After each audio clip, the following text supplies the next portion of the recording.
I'm the Chief Minister Shalom, and this is the Light of Zion Tuesday Scripture Breakdown.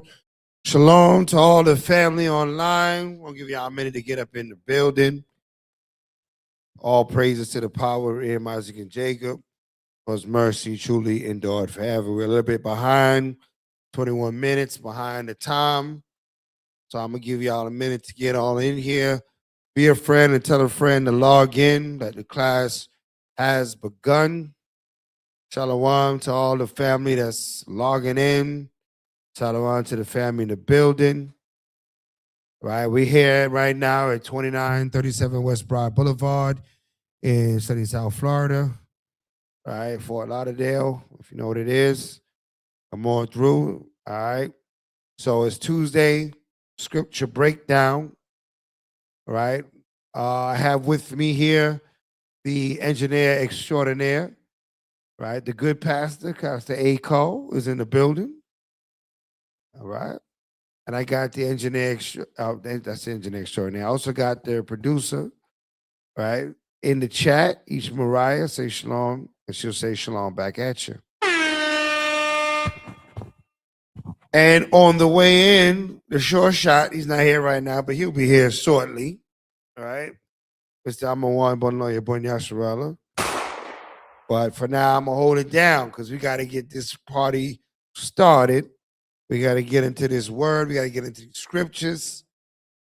You know how we do it, the Light of Zion, man. We all about educating, about elevating in the word of the Most High. We enjoy this Bible. We enjoy righteousness. The Father said that we're to love righteousness. So we're not here sitting here looking angryman.com. You know what I mean? You know, ain't nothing but iced tea in the red cup, a little lemonade, Arnold Palmer for those who understand, right? No alcoholic beverages while we teach. But yeah, tonight's topic is how to follow the clean and unclean laws, you know, spiritually. How to spiritually follow the clean and unclean laws, because I know many of y'all brothers and sisters that coming into this word, y'all start to reading them unclean laws, and y'all start looking at that joint like, damn, how am I gonna do all of this? Right? And when you take the time out to analyze the law and the whole instruction from the Most High, it's not grievous, man. The law of the Most High is not to be grievous to you. In fact, we keep the laws through faith and love of the Most High, wa Hamashiach Yahushai, and righteousness, not to have a burden on our shoulder. Right? If the law is a burden to you, you're doing something wrong. But we're here to, to open up the word and get in the scriptures. Let's get the understanding. One of my engineers getting me right on the screen, right? We're gonna get the understanding, and together we'll walk through the word, so we'll know how to operate in our households. We'll know how to operate with our families, right? Because I know the most important thing is that we perform acceptable righteousness before the Most High. That's what He called us to do. Perform acceptable righteousness, right? Bring that camera down a little bit, all right? So that's what we're going to do, all right, come. So let's get into it. Let's get Colossians 3, verse 17. Let's get started. Like I said, the short shot will be here shortly, but for now, I'm going to hold it down, all right? Colossians 3, verse 17. God, in the book of Colossians, chapter 3, and verse 17. And whatsoever ye do in word or deed, do all in the name of the Adawan Yahushai, giving thanks to Yahweh and Abba by Him. Right, giving all praises, all thanks to Yahweh, the almighty power, the omnipotent one, the creator of all things, in the name of His only begotten Son, Hamashiach Yahushai, by whose hands all things were created. All right, so with that being said, we're dealing with the clean and unclean laws. Now, clean and unclean is it's a spiritual condition. It's not so much a physical condition. Physically, you take a shower, take a bath, you're clean. But that won't necessarily take away your uncleanliness, because uncleanliness is by the law. And there's certain things we could do in a clean state, and an unclean state. And for us to understand those things, we have to study the scriptures. Like I said, when I was bantering in the beginning there, the laws of the Father are not grievous, right? They're not grievous. They weren't meant to be grievous. Give me 1 John 5:3. They were not meant to be grievous, but meant to be instructions for your life to make your life better, actually easier, and better to manage, right? Read that. Book of 1 John chapter 5 and verse 3. Come on. For this is the love of God, Right? that we keep his commandments. That we do what? That we keep his commandments. The love of God is that we keep his commandments. Read on. And his commandments are not grievous. And his commandments are not something that's going to cause you grief. That's what it means, grievous. It shouldn't cause you grief. If it is, you got to reanalyze the way you're keeping these commandments. Right? If you shut up in the crib and full of grief, we got to understand maybe there's something you're doing that's not right. Read on. Verse 4. For whatsoever is born of God overcometh the world. And this is the victory that overcometh the world. Read. Even our faith. Verse 5. Who is he that overcometh the world? But he that believeth that Hamashiach is the son of Yahweh. Right. Read. This is he that came by water and blood. Right. Even Hamashiach Yahushai. Come on. Not by water only, but by water and blood. Come on. And it is the spirit that beareth witness. It's the what? It is the spirit that beareth witness. Read on. Because the spirit is truth. Because the spirit is true. So we keep the law spiritually. It's the spirit that bears witness of what we do and what we don't do, not man's eyes. Right? You can't be worrying about what somebody's going to say, how somebody looking at you, whatever the case may be. If there's a taskmaster over your shoulder, we keep the law spiritually, knowing that Yahweh is always there. Yahushai is always around. He witnesses everything we do. So when we got to keep these commandments, we got to speak and do the same thing. Don't say one thing, but then when you by yourself, you're doing something else, right? That's not spiritual. Spiritual is you standing on the business that you were taught to stand on, right? So that's what we're going to touch on, understanding how to spiritually keep the laws of the Most High, all right? So let's get Leviticus. We're going to start it out. Leviticus 10.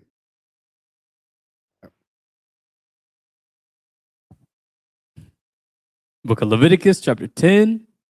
Do not try to adjust your TV screen. Yeah, that's him for real, right? It's not an illusion. Right? It's not ChatGPT generated background, right? He's in the building. All right. Short shot is here. There you go. Prepare yourselves. Kitties to bed. All right. So shout out to everyone in the chat. All right, we fully loaded now. All right. So we're gonna get Leviticus 10 and verse 10. Book of Leviticus, chapter 10 and verse 10. And that ye may put difference between holy and unholy, and between unclean and clean. We're supposed to put difference between holy and unholy, and clean and unclean. This is the charge that was given to us by the Most High through the prophet Moses, that we have a job. Anytime this Bible is open, that we have to make it clear what is right and what's not right, right? Because it cannot be up for debate, or you leave the class wondering what's right and what's not right. You're supposed to lead the class with clarity, right? Read on. And that ye may teach the children of Israel all the statutes which the Most High hath spoken unto them by the hand of Moses. Right, by the hand of Moses. We teach all the statutes. We don't skip over or take out of the Bible because maybe we're saying it was 2026, we in captivity, we're not going to teach those laws now. No, we teach the whole law.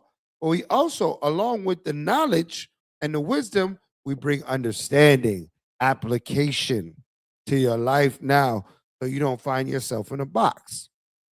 There's some spiritual leaders in Israel that believe, okay, since we're here, we're not in Jerusalem, don't pay attention to them laws. That's not our call to make.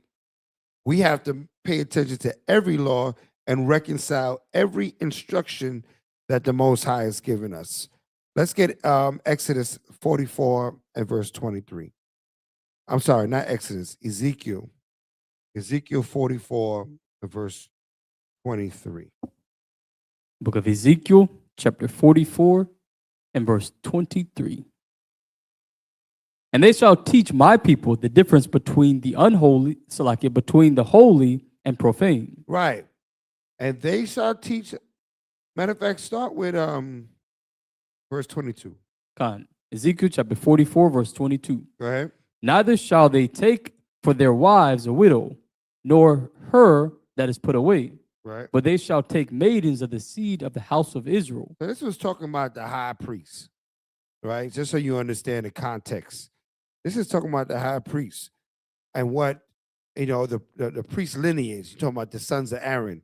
They had a specific rules that pertain to them. They could not marry a wife that was married before, a woman that was married before.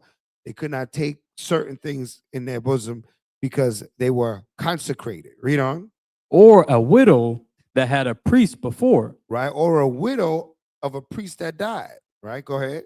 And they shall teach my people the difference between the holy and profane. Because they had to be so clean to teach the people the difference between the holy and the profane.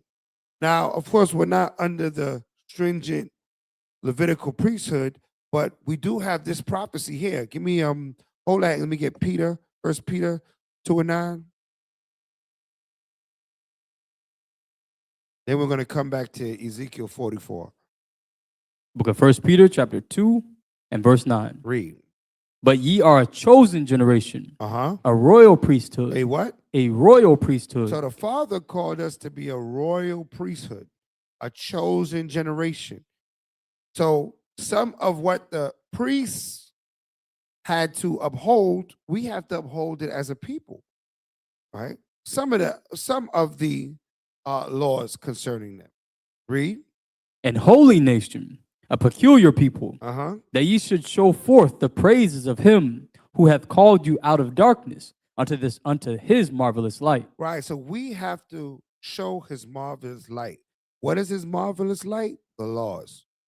Right? He called us from darkness, from being in the world, to the marvelous light. So we have a responsibility to show the laws, to teach the laws. Go back to Ezekiel 44 and verse 23. Ezekiel chapter 44, verse 23. Go ahead. And they shall teach my people the difference between the holy and profane. That's what we have to do because we are that royal priesthood, that holy generation. Go ahead. And cause them to discern between the unclean and the clean. And have discernment, knowledge between what? The clean and the unclean. Right? So that's what we're going to do tonight. We're going to have discernment between the clean and the unclean. And when you have this discernment, it's never because you can't be prideful with it. Because honestly, when it comes to the unclean laws, some of you are going to be on different levels than other people. Everybody not going to be in the same level because everybody's life is not the same. Everybody doesn't have as much access to things that other people have access to. And we're going to get that understanding as we read this word. There's going to be some things that's geared towards your lifestyle or your opportunities that you have in your life. We're not sitting on acres of land and big mansions where we have X amount of ability to control our surroundings. Some of us, we're living in a one by one. You know what I'm saying? We're living in a studio, or we living in a converted garage, right? Or we living in a 2-2, and there's about 4 of y'all in there. You know what I mean? So if that's the case, you got to look at those situations and don't ignore them. That's not an excuse. That's wisdom, right? That's wisdom. Wisdom would let you know that you must do what you have the capability to do.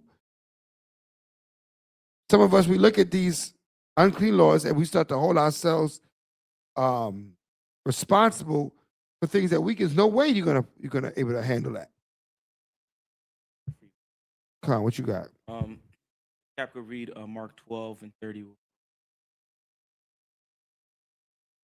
The book of Mark, chapter 12 and verse. Mic check again. Hallelujah, hallelujah, hallelujah, Okay, hallelujah. go ahead. Long day. Battery on E. And then shout out to LOZ's Parim, 2 days back to back. That's what's up. Definitely got me drained. Yeah. You're on Parim recovery. Yeah. Okay. Shout out to everybody that's on Parim recovery right now. Trust me, I just had what we call that thing you gave me? No, what I took. A goodie. I had a goodie myself, trying to get myself back right. All right, go ahead. Go ahead and read it out. Book of Mark, chapter 12 and verse 30. And thou shalt love the Lord thy God with all thy heart, and with all thy soul, and with all thy mind. So like Chief Minister is bringing out, get that Greek word for strength. When you look at what Yahweh Shah was saying right here in this verse, in that word strength, it means you do it to the best of your ability, because you can't go above what you're able to do. The Most High not going to charge you to lift up 300 pounds and you can't do 100 pounds. Exactly. Right? So we do what we're able to do and what we're capable of doing as of right now. When you have the means and the ability, then you step up. Now you have to rise up to that standard. So when we look at the Greek word for strength right here in this verse, what's the definition? Strong's G 2479. Eschus. Eschus. Definition: ability, force, strength, might. So you do it within your means and within your ability. Absolutely, man. That's good. That's a good understanding right there. Your ability. Your ability is what you are able to lift, the amount of strength that you have. All right, let's get Ecclesiastes. Let's get Ecclesiastes, the 7th chapter. And we can start with the 16th verse. Staying on the same topic, we're going into this right now before we dive into the unclean and clean, because we're going to go into these words and you're going to hear us say, look, you're going to do your best. These are the scriptures that allow you that leeway to do your best, right? We are called into liberty, but not for the occasion to sin. We're not trying to lead a doctrine of sin. We're going to lead this towards the Most High and His commandments, but we also got to use wisdom on our way to the Father. All right, so let's get Ecclesiastes 7 and verse 16.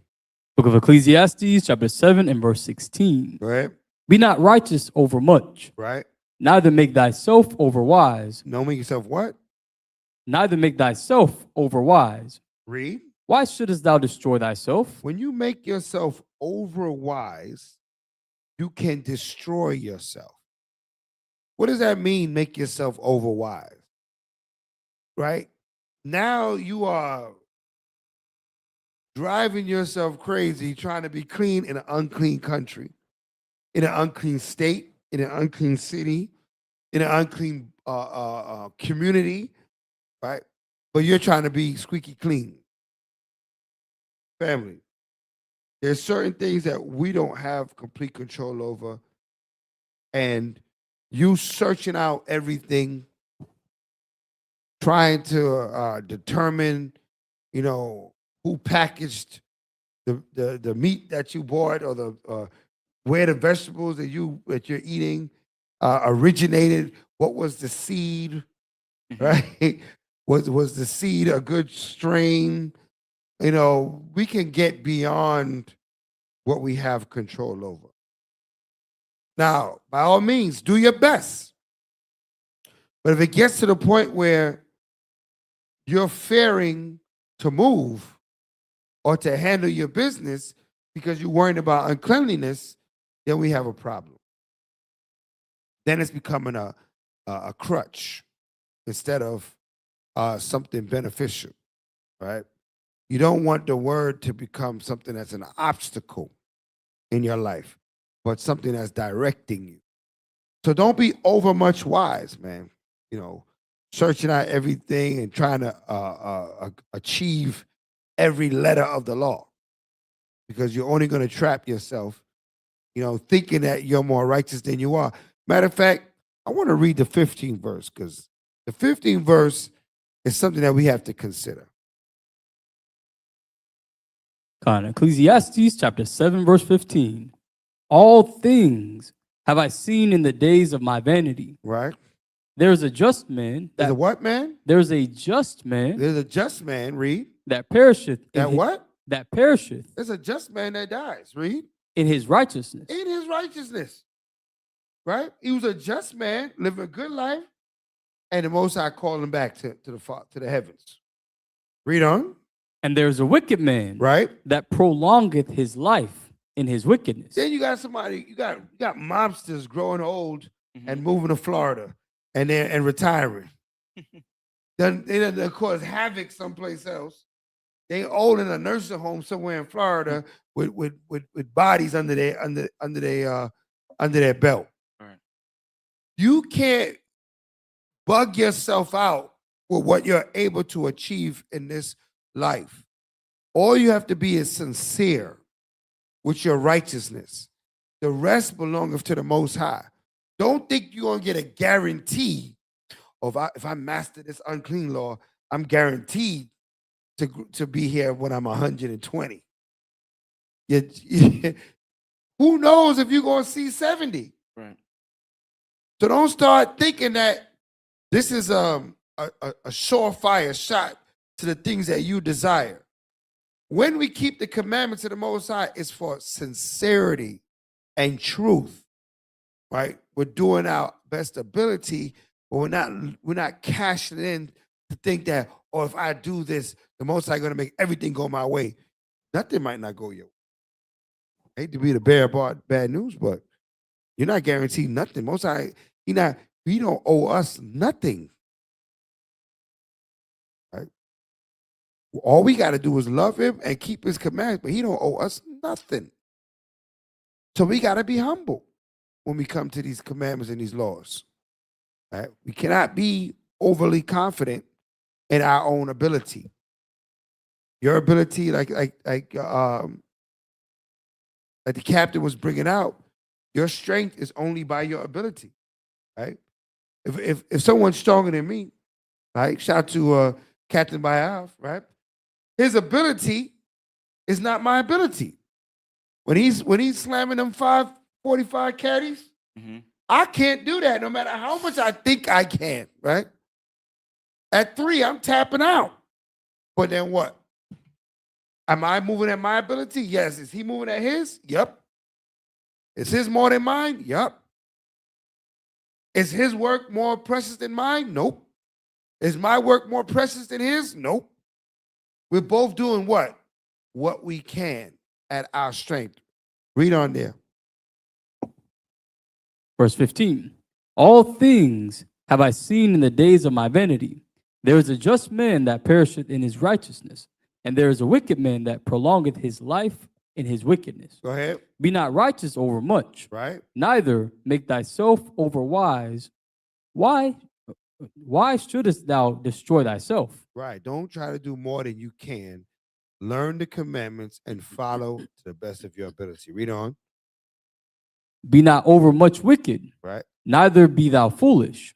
Why shouldest thou die before my time? Now, at the same time, don't say, oh, we in captivity. I don't got to keep none of these laws. That's a cop-out spirit. Right? They got some whole camps that move with that spirit. Oh, we not in Jerusalem. What you keeping the Passover for? Come on. Right? You can keep the Passover wherever you are. If you got a plane ticket and you want to fly to Jerusalem, go ahead. But not because you fly to Jerusalem and I have my Passover in Fort Lauderdale, your Passover higher than mine. That's your ability. This is my ability. If everybody can understand that. Right? We got to do the best that your arm, your hands can reach. Right? And it's important to understand this concept when addressing the unclean laws. As we get to the laws, you're going to see this concept is going to save your life, literally, if you don't get prideful and think you're going to keep every unclean law. All right, read. Verse 18. Fine. It is good that thou shouldest take hold of this. Right? Yea, also from this withdraw not thine hand. Come on. For he that feareth Yahweh shall come forth of them all. So he's telling you it's good for you if you understand this concept and take hold of this concept. Right? Do your best. Do your greatest. Right? Challenge yourself, but don't try to put yourself in a box that you can't reach or put yourself in a situation you can't reach. Read on. Verse 19. Wisdom strengtheneth the wise more than 10 mighty men which are in the city. Read. For there is not a just man upon earth. Read that again. For there is not a just man upon earth. You gotta have that in your spirit, brothers and sisters. You gotta have this in your spirit. Don't think you so super clean, just Mr. and Mrs. Wonderful, Mr. and Mr. Incredible, right? You're not incredible. Right. You're credible, but you're not incredible. Do your work. Keep the commandments as it is written to the best of your ability. I heard people say that scripture don't say this. This concept we bringing out tonight, I've literally heard brothers say, oh, it don't say to the best of your ability. Well, we don't pull 4 scriptures that's telling you that exact lesson. But until the Bible says that word to the best, they can't see it in the scripture. That's why we have to study. We got to have discernment. Right? We have to look at the word and read in between the lines and get the full understanding. The scripture is literally telling us, do your best. Read on. Oh, you could pick it up with Ecclesiastes 7 and verse 20. The book of Ecclesiastes, chapter 7 and verse 20. Go ahead. For there is not a just man upon the earth Read. that doeth good and sinneth not. Read. Also take no heed unto all the words that are spoken, Come on. lest thou hear thy servant curse thee. Unless that what? Hear thy servant curse thee. Don't worry about the naysayers. Somebody's always going to say, man, that brother should have been doing this and that. He said, if you take heed to all the words, you're going to hear your servant curse you. You got to think about that. If anybody work at a job, how people feel about the boss? Oh, they're ready to stone him. What they say about the boss when he's not in the room. But what did the Bible tell you? Don't take heed to everybody's word. When you are in front and you working hard and the Most High is blessing you, people are going to have something to say. They're going to look for some fault in you. You don't pay attention to what everybody got to say. Oh, yeah, brothers ain't keeping the Passover right. You're supposed to have this bit of herb or that bit of herb. Listen, is the herb bitter? That's the end of it. Right? That's the end of it. Read on. Oftentimes. Verse 22, Ecclesiastes chapter 7, verse 22. For oftentimes also thine own heart knoweth that thou thyself likewise hast cursed others. Right. You got to know for yourself. Right. If you had something to say about somebody, guess what? Somebody got something to say about you. Right? You know you had something to say about somebody that might have been negative. So don't be surprised when somebody got negative to say about you. Let's be honest. Let's be real, as they say. Let's keep it real, as they say. The Father, Solomon here is playing with us to keep it real. We come into this word, keep it real. Know that if you falling short on this law here, or you struggling with this law here, but you're good at these 3 laws, somebody else is good at that law that you're struggling at, but they're struggling at something you're good at. That's why we can't judge one another. That's why the Father took judgment out of our hands, right? We can make a determination of judgment, but we can't pull final judgment because ain't none of us without sin. Ain't none of us not falling short. So we're going to go into these clean and unclean laws, and I know somebody going to say, but it say this. But I'm here as a guide. We're here as a guide to let you know this is best practices. We're going to go into best practices according to the word of the Most High. All right? Not everything is going to be to the letter, but we're going to do how they say, a darn good job at making sure we keep all that the Father has laid before us. Matthews 23, verse 8. Book of Matthew, chapter 23, verse 8. But be not ye called rabbi, for one is your master, even Hamashiach, and all ye are brethren. All of us are brethren. Just reiterating the humility we got to have for one another. Don't even be called rabbi, right? Because rabbi, it also means like master. Right. Like you got this. You got everything. One that's called master, Mashiach Yahushua. He's our master, right? He's the one that's going to judge all of us, because he's the one that was found without sin. He's the one that perished doing no wrong. Read on. And call no man your father upon the earth, Right. for one is your Father which is in heaven. Read. Not, neither be ye called masters, for one is your master, even Hamashiach. Right. Read. But he that is greatest among you shall be your servant. Shall be what? Shall be your servant. He is greatest among you shall be your servant. So if you great, your works will be great. Your greatness is according to what you've done and what you're doing, not what you know. How you can help others. That's what you're going to be judged on. How you aid the nation. That's what you're going to be judged on, not your mastery. Right? So you thinking that you're going to be without spot, the wrong idea. Read on. Verse 12. And whosoever shall exalt himself shall be abased. I keep all the unclean laws. And whosoever shall exalt himself shall be abased. Man, I left all the, we don't got to do none of the unclean laws. And whosoever shall exalt himself shall be abased. Both of those people are going to be put down. The one that think they do it all, and the one that think they ain't got to do none of it. Because both are prideful, if y'all understand that. One is so prideful to believe that they're doing everything, and one is so prideful to believe that they don't got to do everything. But if you humble, you're going to do your best. You're going to go according to your ability. Read on. And whosoever, and he that shall humble himself shall be exalted. And he that shall humble himself, when the Lord is ready to bless and to abound, you're going to be on that list. 1 Peter 5:3. You're going to be on that list. You're going to shine. Because the Most High going to put the shine on you. He's going to put his shine on you.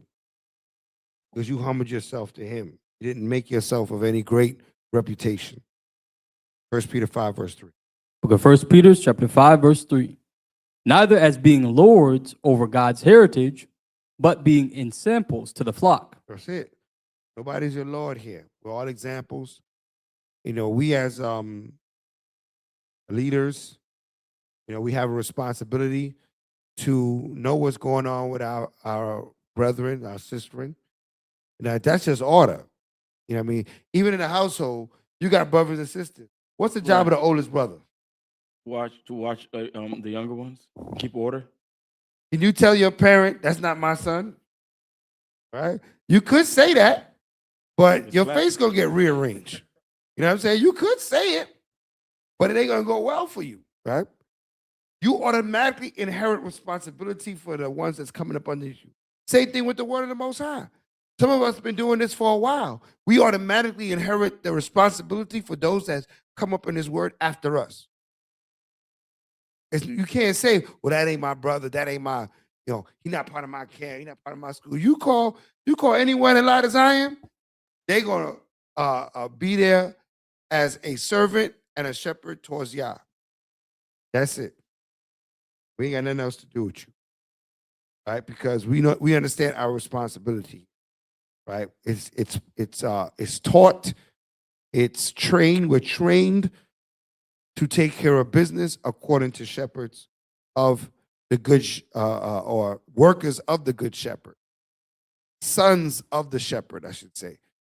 Because the good shepherd is Yahweh Shai. So we're sons of the good shepherd. Right, read. Verse 4. And when the chief shepherd shall appear, Right. ye shall receive a crown of glory that fadeth not away. So we're not gonna get crowned until that great and glorious day. Until that great glorious day, we're gonna stay 10 toes down, trying our best to teach and orientate the word of the Most High. So I think I set the concept down enough. Let's start getting to some unclean laws. And maybe later on we'll conceptual verses so we know how to approach the law. So I'm going to skip down to, let's get to Leviticus 11:44.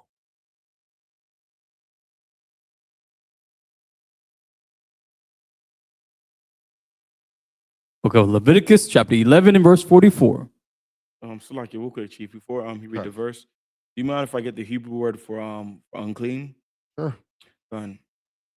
The Hebrew word for unclean is tamah. And it means to be unclean, become impure. To be or become unclean sexually, religiously, ceremonially. To defile oneself, be defiled sexually, by idolatry, ceremonially, to be regarded as unclean. But that's the definition for the word unclean for tonight's topic. Like I was bringing out to you yesterday, matter of fact, when we look at other languages, when we look at the word unclean, for example, like in Haitian Creole, it says, give me 1 second. It says, "Sous pas no condition pour faire service bon Dieu." That means instead of saying unclean, it says that you're going to be put in a condition where you cannot do the service of the Most High. So instead of saying unclean, that's what it says. So I just wanted to bring that up. That's very important to understand, because you're right. We say things, the word clean has so many different meanings. Actually clean means different things to different people, because two people can look at a room and say one person say it's clean, the other one say it's dirty. Right. Because their level of cleanliness is a perception.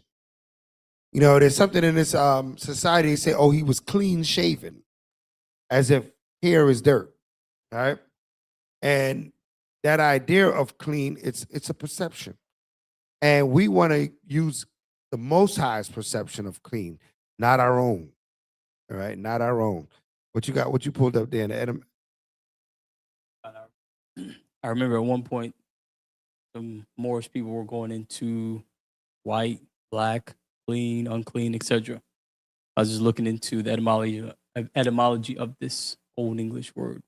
So it just goes into clean, being free from dirt or filth, unmixed with foreign or extraneous matter, morally pure, chaste, innocent, open, in the open, things of the sort. So ceremonial law to eat.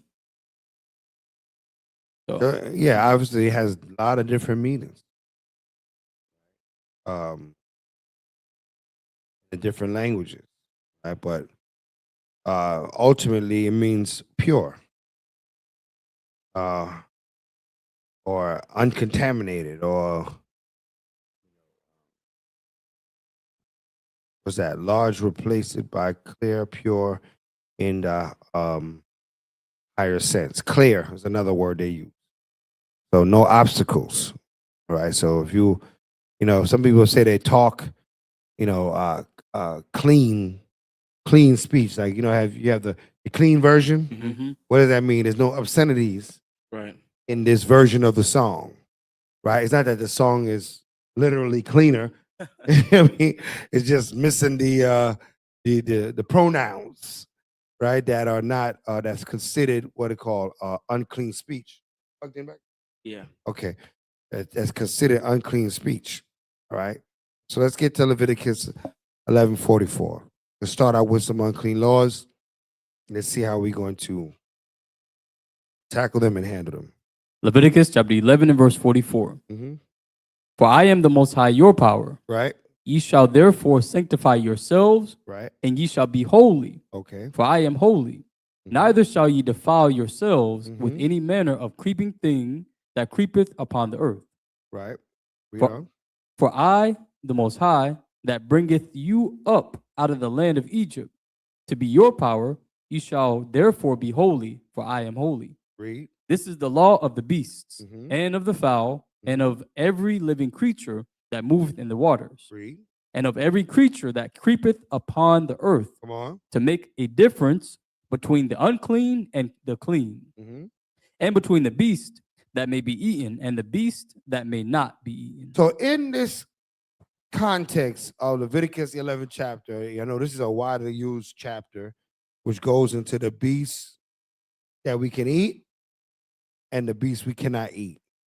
But the whole purpose of it is that you don't make yourself, you don't defile yourself with unclean meat.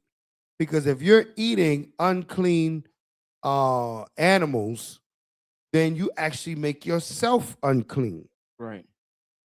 You make your it says your soul you make abominable. And what's your soul? Your life. So having the presence of your dietary law not being according to cleanliness, for instance, like if you're eating blood, if you're eating pork, if you're eating shrimp, lobster, crab, if you're eating ostrich eggs, right? Things that when you read in the upper part of this chapter, it's delineated as not clean. You actually make your whole soul unclean. Your life becomes unclean to the Most High because of your ingestion. So dietary law, it matters because the dietary law is a part of your covenant with the Most High. Your covenant is not just mental, it's also physical. How you handle your body, we have to handle our bodies within the covenant. There's certain things we cannot do unclean things with our body. For example, eating unclean animals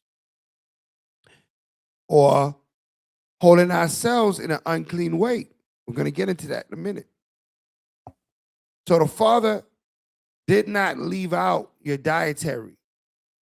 They're telling you in the churches, it don't matter what you eat, right? Call no animal, what is that, common or unclean. Mm-hmm. But we just read here that it made, by you ingesting the unclean animal, it made your soul. Neither shall ye defile yourselves with any manner of creeping thing. You're defiling yourself. You can't be holy and defiled at the same time. And this is a law that's not grievous, right? How hard is it not to eat Right. things that you're not supposed to? That's an easy law. That's easy. The only time that becomes difficult when you're not in control of what you consume, the foods you consume. I was talking to a brother, you know, he's in a incarcerated, but he says in his where he's at, they don't even serve swine in the system that he's in. So that shows you that the Most High will allow you, even when you're not in control of your consumption, to put you in a situation where you never have to eat unclean foods. Because he would not be a just power if he didn't give us a way on how to keep that law. Right? So that law is keepable. I pray that you're keeping it and you're keeping yourself, your environment, those that you're around, keep it as well. You can't be in the crib, you're in the house. Okay, you don't eat swine flesh, but you're in the house and other people there porking it up. Listen, you got to get out of there at some point. Maybe not today, but you got to plan that exodus. Because you might be in contact with these things, even though it's not intentionally, it's unintentionally. So I'm not holding you in contempt by unintentional contact, but you have to look at that and say, look, I need to change my address. I need to change my environment. I can't keep in this environment because I'm never going to get it right. That's not, as they say, pleasant to dwell with. Possible before we move on to the verse. Mhm. You mind if I get a couple scriptures? Absolutely. We here, man. We cooking. Kat, let's get Leviticus 11 verse 24 to 25. I want you to get in the NLT. We're gonna touch a little bit up on this real quick. It ain't good if you don't put some effies on it, man. That's right. Got to put some effies on that. For all my Levitical family out there. So hallelujah. So when we're looking at the first thing that we're going over so far regarding the things that we consume, that makes us in an unclean state with the Most High God, right? Because there's many frequently asked questions regarding this topic. What can and can't do? Where can and can't go while you're in an unclean condition? Mhm. Which we're gonna cover on later on in tonight's class. So, but regarding to the things that we consume, we're gonna see what the Father got to say about this in Leviticus 24 and 25 in the NLT real quick. Book of Leviticus, chapter 11, verse 24 in the NLT. The following creatures will make you ceremonially unclean. It will make you what? Ceremonially unclean. It'll make us ceremonially unclean, read. If any of you touch their carcasses, you will be defiled until evening. So what is the carcass? The carcass is the dead body of any unclean animal that the Most High lists in this chapter. Read. If you pick up their carcasses, you must wash your clothes. You must what? You must wash your clothes. So in a lot of these laws that we're going to go into, that we're going to touch, the Father tells us how we could get right back to being in a clean condition to be able to, for example, congregate, to come around, or the ability to do certain things regarding the Heavenly Father or solemn assemblies, all right? So he said we must wash our clothes, read. Any animal that has split hooves. No, go back. Okay. Verse 25. You must wash your clothes, and you will remain defiled until evening. So he gives us also the timestamps on how long you would be unclean, predicated on what it is in the law. So he tells us for us to be clean again after eating or touching a dead carcass, it's going to be until the evening. And 2, we must wash ourselves. We must wash our vessels, right? Something that's always frequently asked is, when is the evening? So let's look up this word real quick, because we have to understand the dispensation of time that the Father's given us. He's telling us right here. So we'll be unclean to the evening, right? And for those that don't know when the evening is, we're gonna give you some clarity on that as well. The evening, Strong's H6153, and the biblical usage is evening, night, sunset, evening, sunset, and night. So it gives us a lot of definitions, right? So which one is the Father talking about? When it's still sunlight, is it still shining? I know brothers see a little dark, a little bit of a tint of dark, and then you think it's in the evening. That's not evening. A lot of times when the Father is speaking to us in the scriptures, he gives us the pieces that we need to get the understanding within the scriptures. Let's get Proverbs 7 and 9.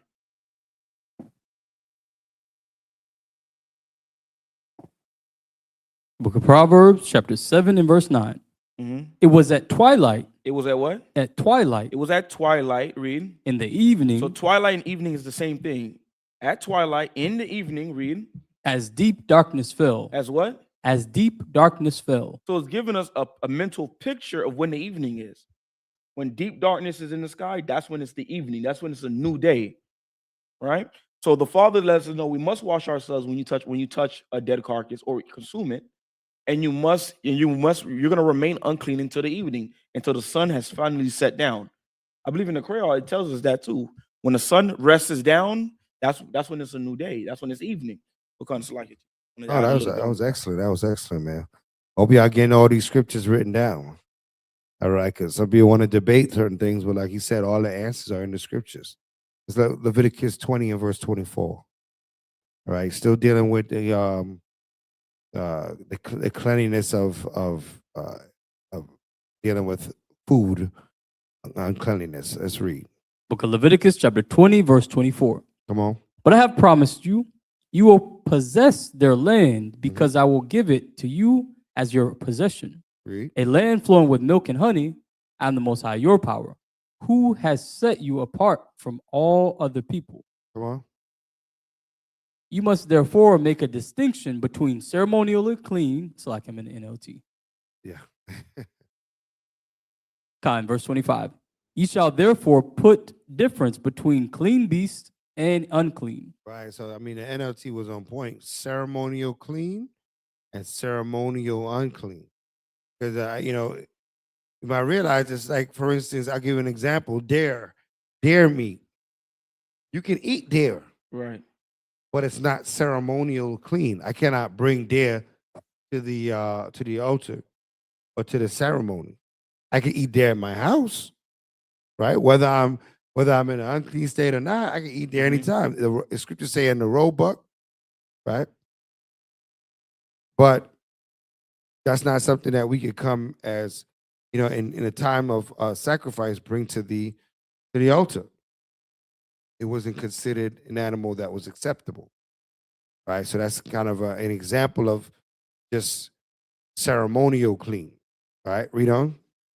Ye shall therefore put difference between clean beasts and unclean, All right, and between unclean fowls and clean. read. And ye shall not make your souls abominable by Shall beasts. not what? Ye shall not make your souls abominable by beasts. And that's the key. The key is that you don't want to make your soul abominable. Abominable means that the Most High will turn away from you. You're detestable. Right? Do nothing to make your soul abominable. By choosing to do the wrong thing, because it's sin that makes us, that's an abomination to the Most High. Right? It's not so much the pig. You can't look at some people look at a pig and be mad at a pig. You can't be mad at a pig. A pig is a pig. He was created to be a pig. He serves a purpose. His purpose, though, is just not to be eaten. When he's eaten, it's the sin that makes him unclean. It's the sin that makes him a problem. If you use a pig in its right sense, pig is fine, right? It's supposed to clean the farm. It's supposed to be on the farm. It's not even unclean when it's alive.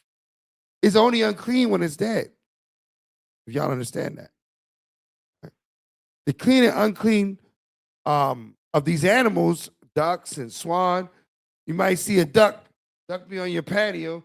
You chasing away saying that's an unclean beast. It's not unclean when it's alive. It's unclean when it's dead. And it's only unclean in the sense that it cannot be used as food. You understand? All right. So, or the skins of it cannot be used for clothing.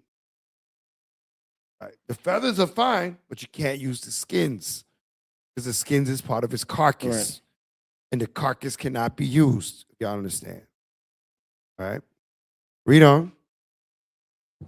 Ye shall not make your souls abominable by beast, or by fowl, or by any manner of living thing that creepeth on the ground, Right. which I have separated from you as unclean. Right. So you can't wear like a mink around your neck.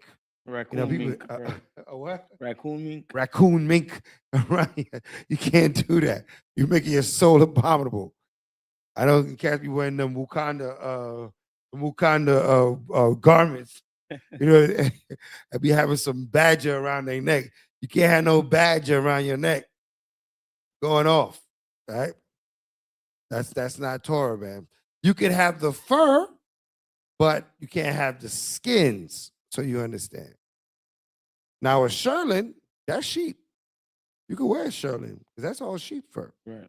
You know what I mean? That was more up north, right? But unless it's a shearling, man, you be careful with all that, what's that, apple bottom jeans, the boot with the fur? And the whole body's looking at her, right? What kind of fur is that? Because if it's chinchilla, you ain't chinchillin', right? Can't have that. Let's read. Alligator skin. That's another one. You know what I mean? People had them alligator shoes. Oh, these alligator skins. skin is the carcass. You can't wear alligator skin. You can mimic the pattern on Right. on leather, right? Can't wear no alligator skin shoes and belts and all that stuff. Going off. That's the carcass. This makes your soul abominable. Being in contact with these things. And you darn sure can't eat no alligator tail at these restaurants down here in Florida. That ain't gonna fly. All right. Let's read. Verse 26. And ye shall be holy unto me, for I, the Most High, am holy, and have severed you from other people, that ye should be mine. Right. He had to sever us from other people because you know how these other nations, they got a whole bear in the house. They done killed a grizzly bear and got him standing in a corner. You can't have that in your house, man. So they dried it out and they stuffed it full of stuff, and it's still the carcass, it's still the skins. You can't have the skins. You can't have the head mounted on your wall. All right. There was one one Edomite that killed that lion and had the lion's head mounted. Come on, man. You can't have no lion head, not no real one. All right. Now, if you want to make it up with fabrics and artwork, that's one thing. But you can't have a real lion head on the wall. All right. That's abominable. Make your environment abominable. So far, what did we touch on? The dietary law. Now, another thing with the dietary, they talk about the pans and the pots and stuff was prepared in. Now, you can clean metal, you can clean glass. You can't clean wood. Wood is porous. If it's unclean animals were killed on a wood surface, that surface is unclean. Right? Are you going to go now to every restaurant and check? Can't do that. Now you're being over righteous, right? What you know, you got to know this for yourself. Wood is porous. Clay is porous. The defilement stays in there. The vessel must be broken. Metal can be scored and glass can be cleaned thoroughly. No trace. You see, the Most High, here, a lot of things that science searched out, like when it comes to like airborne pathogens and bloodborne pathogens and all that, Esau done used his microscope, his technology, and found these things out. But the Most High already knew about this thing, about defilement, about transference. And we definitely gonna touch that with the next set of the next unclean law too. Right. I'm getting some like real life examples on what they are too. Transference is real. And that's the next thing we're going to talk about. Before we get there, let me give you Romans 7 and 12. The book of Romans, chapter 7 and verse 12. Wherefore the law is holy, and the commandment holy, and just and good. The law is holy, the commandment is holy, just and good. Everything that we're talking about here is for our benefit, not for restraint. If we get these things right, we'll do well. Right? Another unjust or unholy thing is that that taking drugs, right? That's a substance that we shouldn't be putting in our bodies. You're putting those substances in your body, then what? I mean, when I'm talking about drugs, I'm talking about illegal drugs like crack, cocaine, heroin, even weed, if you're smoking it, right? It's not for your body. He's not smoking tobacco, not for your body. Things make you unclean. So if you got that habit, you got to kick it, man. You got to kick it. This is our job right here we're doing. We're making a difference between clean and unclean, good and evil.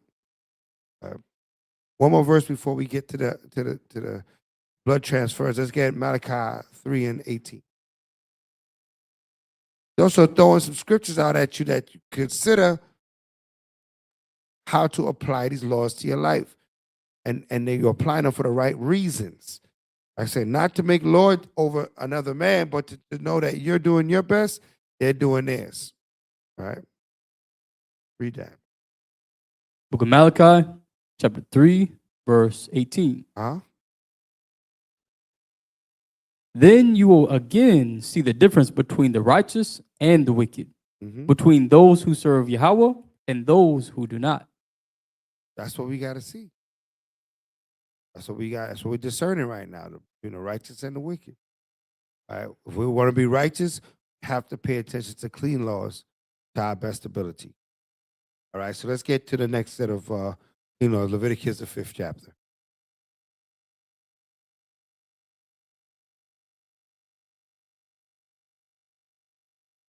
Leviticus chapter. That's something you want to go into before we touch. What's going into the 5th chapter?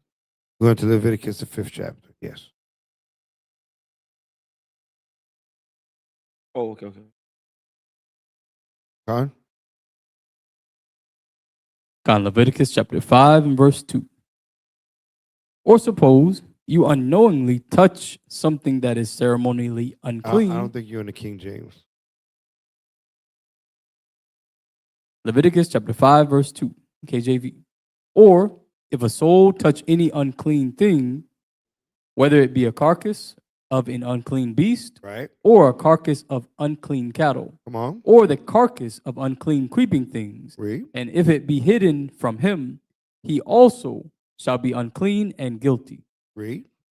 Or if he touch the uncleanness of men, whatsoever uncleanness it be, that a man shall be defiled withal, Mhm. and it be hid from him, Read. when he knoweth of it, then he shall be guilty. When shall he be guilty? When he knoweth of it, then he shall be guilty. Then he's responsible. Yes, he's unclean if he doesn't know about it, Right. but he's responsible for it once he knows about it. If you don't know, could you be unclean? Yeah. But is the Most High going to hold you in contempt for that? No, because you didn't even know. Right? You might take an Uber to the service, and the last person that was in that Uber was unclean, all over the seat, sprawled out. You don't even know nothing. You sit down, you come to take your ride to the service. You're not in control of that. Are you aware of it? No, but if you're aware of it, now you're responsible for it. Not being responsible for what you're gonna do, jump out the Uber and go home because no, you got to just set up that prayer and ask the Most High to forgive you, take away this uncleanness, so that you could continue in your works because that was out of your control. You can't worry about I'm gonna defile the whole camp. No, you're not, because you didn't intentionally, right, create the uncleanliness, or the uncleanness did not come from you, but it came from being in an environment where you're not in control of the cleanliness around you. I hope y'all understand that. We're in environments that we're not in control of the cleanliness around us. So we have to work with our environment. You could get on a bus and end up being unclean. Right? But if you didn't come in direct contact, you good. Now, if somebody get, I won't say cut, or something happens and the blood splatters on you, right? Yes, you're unclean, right? If everybody understand that. If somebody catch a bad one next to you, and then the blood is on you, they'll come up in the school like, yo, I sent them a prayer. Nah, go home out. You got blood on you. Right? Now we're taking things too far. You show you the difference, right? Something is like it's no contact, then it's actual contact. And that's a higher level of uncleanness, and that will observe. But the no contact or no obvious defilement, set up your prayers and keep it moving. You're doing the best you could do. Better you attend than to not attend. Let me ask the family that. Let me get a one in the chat if you understand. It's better to attend the convocation than to not attend the convocation. It's better to be here, to be in the midst of the brethren, than to not be in the midst of the brethren. So we're working towards being here. We're not working towards not being here, so the family understand. When something prevents you, it prevents you, but you would rather be here. The Father rather you be here, that you forsake not the assembly of thy brethren together. So by all means, you're going to do everything in your power to be here or to be wherever the covenant, wherever the gathering is. Right. Unless something stops you, some level of uncleanliness that you cannot be amongst the Akim because it's obvious and it's great. All right, we're going to get to that. We're going to get to that understanding. All right. But somebody say, I ain't come to service because somebody sneezed on me on the way over here. That's not going to work. Not going to work, family. Right? We know that's confusion. That's you're trying to uphold a letter beyond the letter. Right? Read on. Verse 4.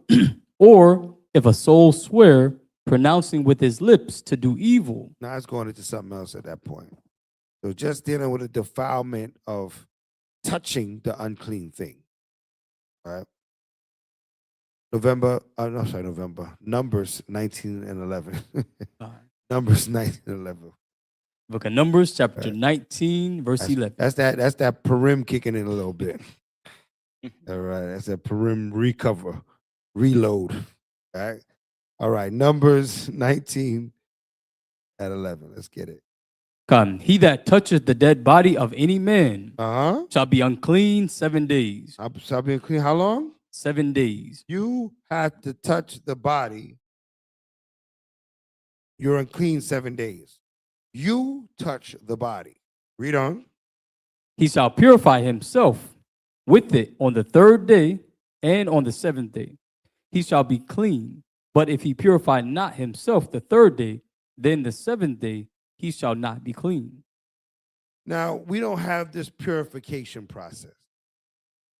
Right? We don't have this purification process, whatever this purification process they're referring to. But we can uphold this law by saying, you know what? If I came in contact with a dead body, I'm unclean for 7 days. Right? Because we don't have in our possession the purification process that they speak of. Now, of course, I pray that you take a bath every day. Right? So I don't think it's just taking a bath. Right? So that's the way we observe this law here. You touch the dead body. Touch the body. I'm trying to make it as clear as possible. You hold the hand, or you touch the body with intent. You down for 7 days. Read. Whosoever toucheth the dead body of any man that is dead and purifieth not himself, defileth the tabernacle of the Most High. Go on. And that soul shall be cut off from Israel, Read. because the water of separation was not sprinkled upon him. He shall. I got a little point I wanted to add on to there. Done. Read back up a little bit. Gone. Verse 13. Yeah. Numbers chapter 19, verse 13. Mm-hmm. Whosoever toucheth the dead body of any man that is dead and purifieth not himself, defileth the tabernacle of the Most High. So I wanted to get Numbers 15 and 2. So when you look at some of these laws that the Most High has given us with uncleanliness, there was some of these things where you could be like, you're unclean, but you probably see the Akim outside in the parking lot or something. But there's some conditions when you're unclean, you have to stay completely quarantined away from the general assembly of the people. Right. If you're contagious. Right. Let's get Numbers chapter 5, verse 2. Numbers chapter 5, verse 2. This also lets you know you cannot come around after you come into contact with a dead body. All these things that's being listed in Numbers chapter 19. Go ahead. Numbers chapter 5, verse 2. Command the children of Israel that they put out of the camp every leper. Every leper, read. And every one that hath an issue. Everyone that has an issue, read. And whosoever is defiled by the dead. And everyone that is defiled by the dead. So these 3 categories that you can't even be around the general population of the people. You have to be in the outskirt of the camp. It didn't list if, let's say, you touch an unclean animal. No, you can still go back to your tent and wash yourself and hold out right there until you're clean again. But these three things, you have to stay far away from the people. Right. So even right now in these times, right now, it's double down in how you cannot come around if you make contact with a dead body. Fun. I wanted to add that little point. Absolutely. Let's go back to Numbers 19. Numbers chapter 19 and verse 13. Whosoever toucheth the dead body of any man that is dead and purifieth not himself defileth the tabernacle of the Most High. And that soul shall be cut off from Israel, because the water of separation was not sprinkled upon him. He shall be unclean. His uncleanness is yet upon him. Right. So we do not have the water of separation. We do not sprinkle the water of purifying. So what we how we keep this law, how we practice this law is that we just stay away for 7 days. Touch the dead body. I'm gonna wait for 7 days. I'll be back. That's it. Read on. This is the law when a man dieth in a tent, all that come into the tent, and all that is in the tent shall be unclean 7 days. Now the tent. Now let me see the word for tent in the Hebrew. All right, let's put up the word for tent. So this law here is saying if a man die in the tent while you're in the tent, you're standing there and they gave their last breath and they die and you are right there in the tent, right? Let's see what the word they have for tent. Strong's H 168. Ohel. Ohel. So biblical usage, tent, nomad's tent, and thus symbolic of wilderness life. Transients, dwelling, home, habitation, the sacred tent of Yahweh, the tabernacle. Right. So it's mainly talking about transient life. Why is it saying this? Because this is a one room. Right. Right. This doesn't mean if somebody died in a room in the building that you're in, that the whole building is unclean. No. This is talking about somebody passing away and you right here, and they die right here. They give their last breath and you standing right there. Now you're unclean, right? Because they gave their last breath. Their spirit left their body and you was in their presence. If you were in their presence, when the spirit left their body, you're unclean for 7 days. If the spirit left their body and then you walked into the room after it left, you're not unclean for 7 days. You had to been there when the transition of that spirit left the body. Now you're unclean 7 days. Now you come in there afterwards, as long as you don't touch the body, you good. Right. All right, let's read. This is especially important for what? We have a lot of family that's nurses and doctors that come to class and come to camp, come to school.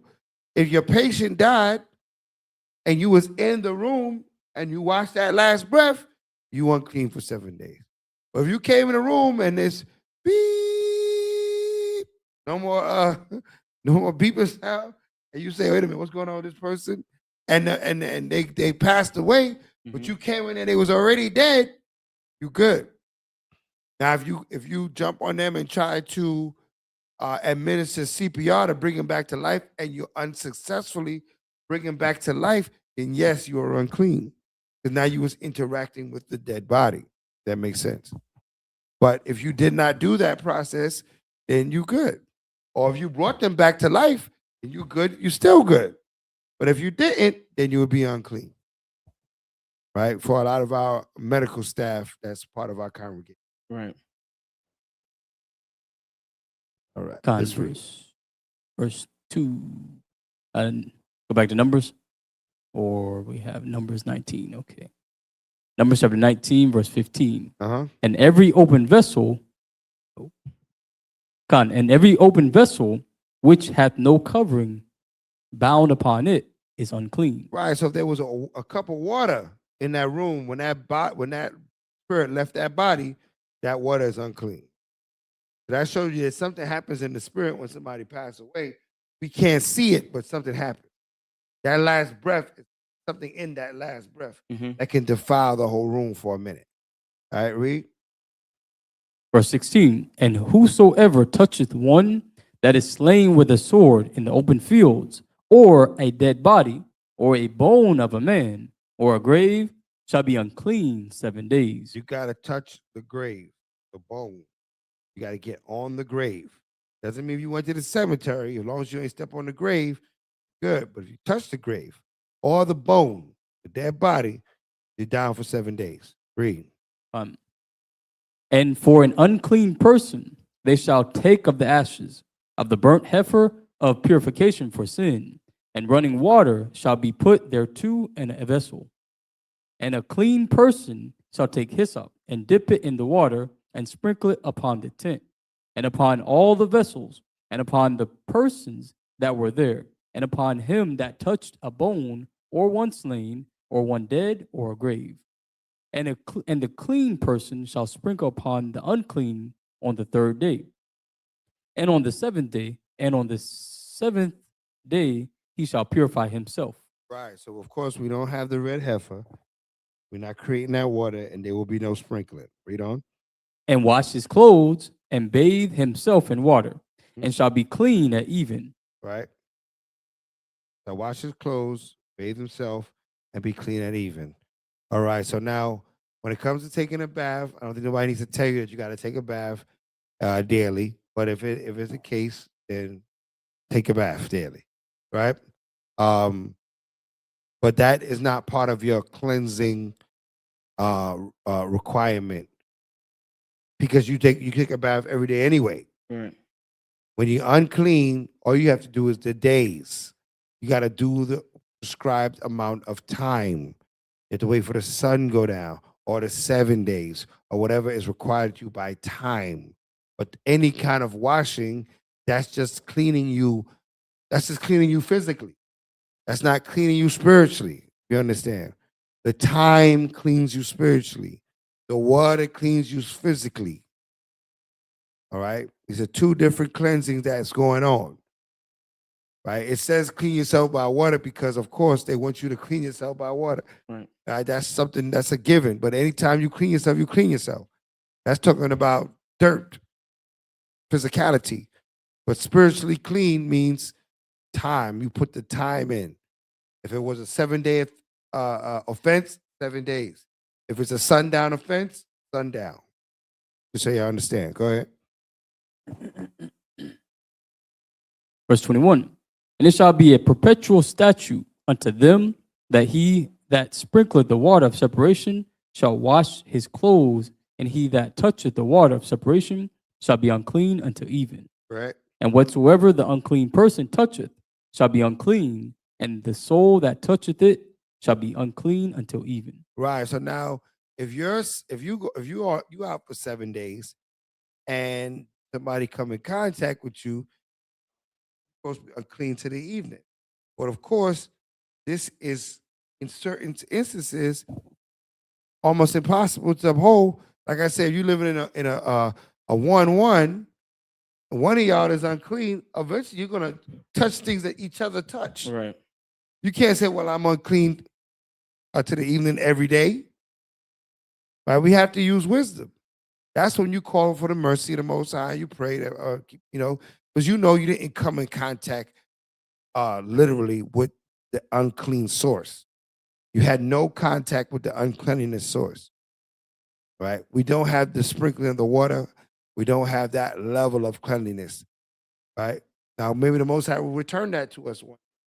But today, we live behind enemy lines. So what we do is we just keep the time stamp that's required. Right? The time stamp that's required. Right? You got anything you want to go into before we go on?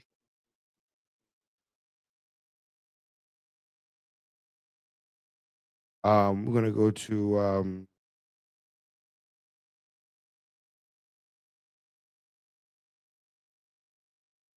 maybe we can do a Q&A. What are the uncleanness is there for us to go through? Went through the dead bodies. Or we could go through the compilation. Because I had Yeah. I wanted to touch the running issue and when you had asked about the paper cuts and stuff like that. I do have some stuff on with that right now. Yeah, go ahead. Go Okay. ahead.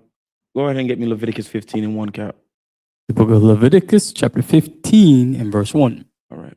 And the Most High spake unto Moses and to Aaron, saying, Speak unto the children of Israel, and say unto them, When any man hath a running issue of his having a what? flesh, a running issue of his flesh, A running issue of his who? of his flesh, A running issue, right? So some of the most common beliefs of running issue is, I got a paper cut. I have a running issue. I don't know, my phone cut my arm. I got a running issue. These are not the running issues that the Most High God is talking about in Leviticus Absolutely chapter 15. not. Not talking about that. If you missed the hammer by mistake and you hit your hand, that is not a running issue, right? So I want you to get the Hebrew word for running issue. I think that may be talking about a different running issue. I Mhm. guess like sometimes when that comes up, is like they're running away from responsibility or running away from something that No, they're you're afraid right. to It do. is a running issue. It's just not that running issue. Mhm. They're It's a they're running, running from it's something, a, but it's it's a not. running away issue. Yeah, Mhm. right. It's not this. You run away from camp issue. We got the Strong's definition, Strong's H2100. Mhm, It is to flow, gush, issue, mhm, discharge.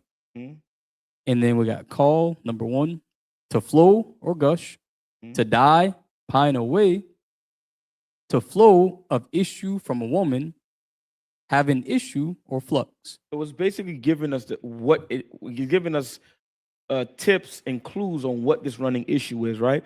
So in my notes right here, the word zav for male or zava for female. Maury Judah, don't judge me if I'm mispronouncing the modern Hebrew for it. Involves any chronic abnormal discharge from the reproductive organs that is not a standard healthy function, right? Some prominent examples of what a running issue is that Leviticus 15 is talking about before we revisit it is a chronic infections, STIs, UTIs.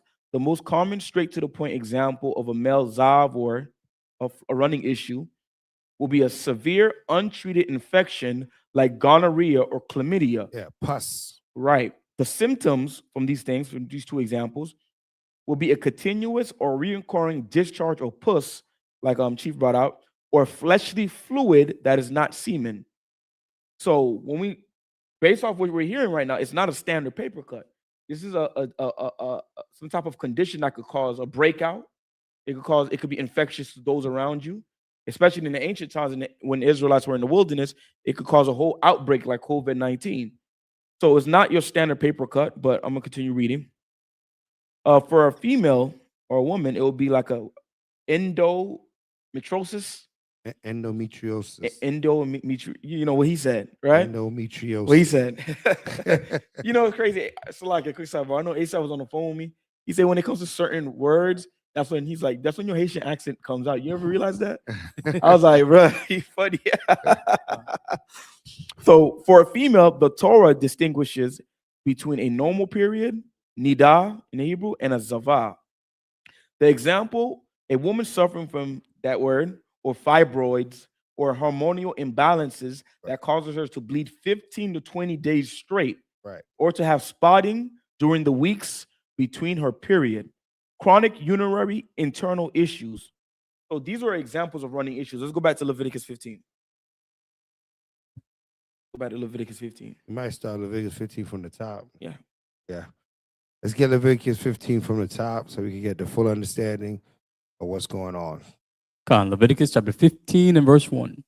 And the Most High spake unto Moses and to Aaron, saying, Speak unto the children of Israel, and say unto them, When any man hath a running issue out of his flesh, because of his issue he is unclean. Read.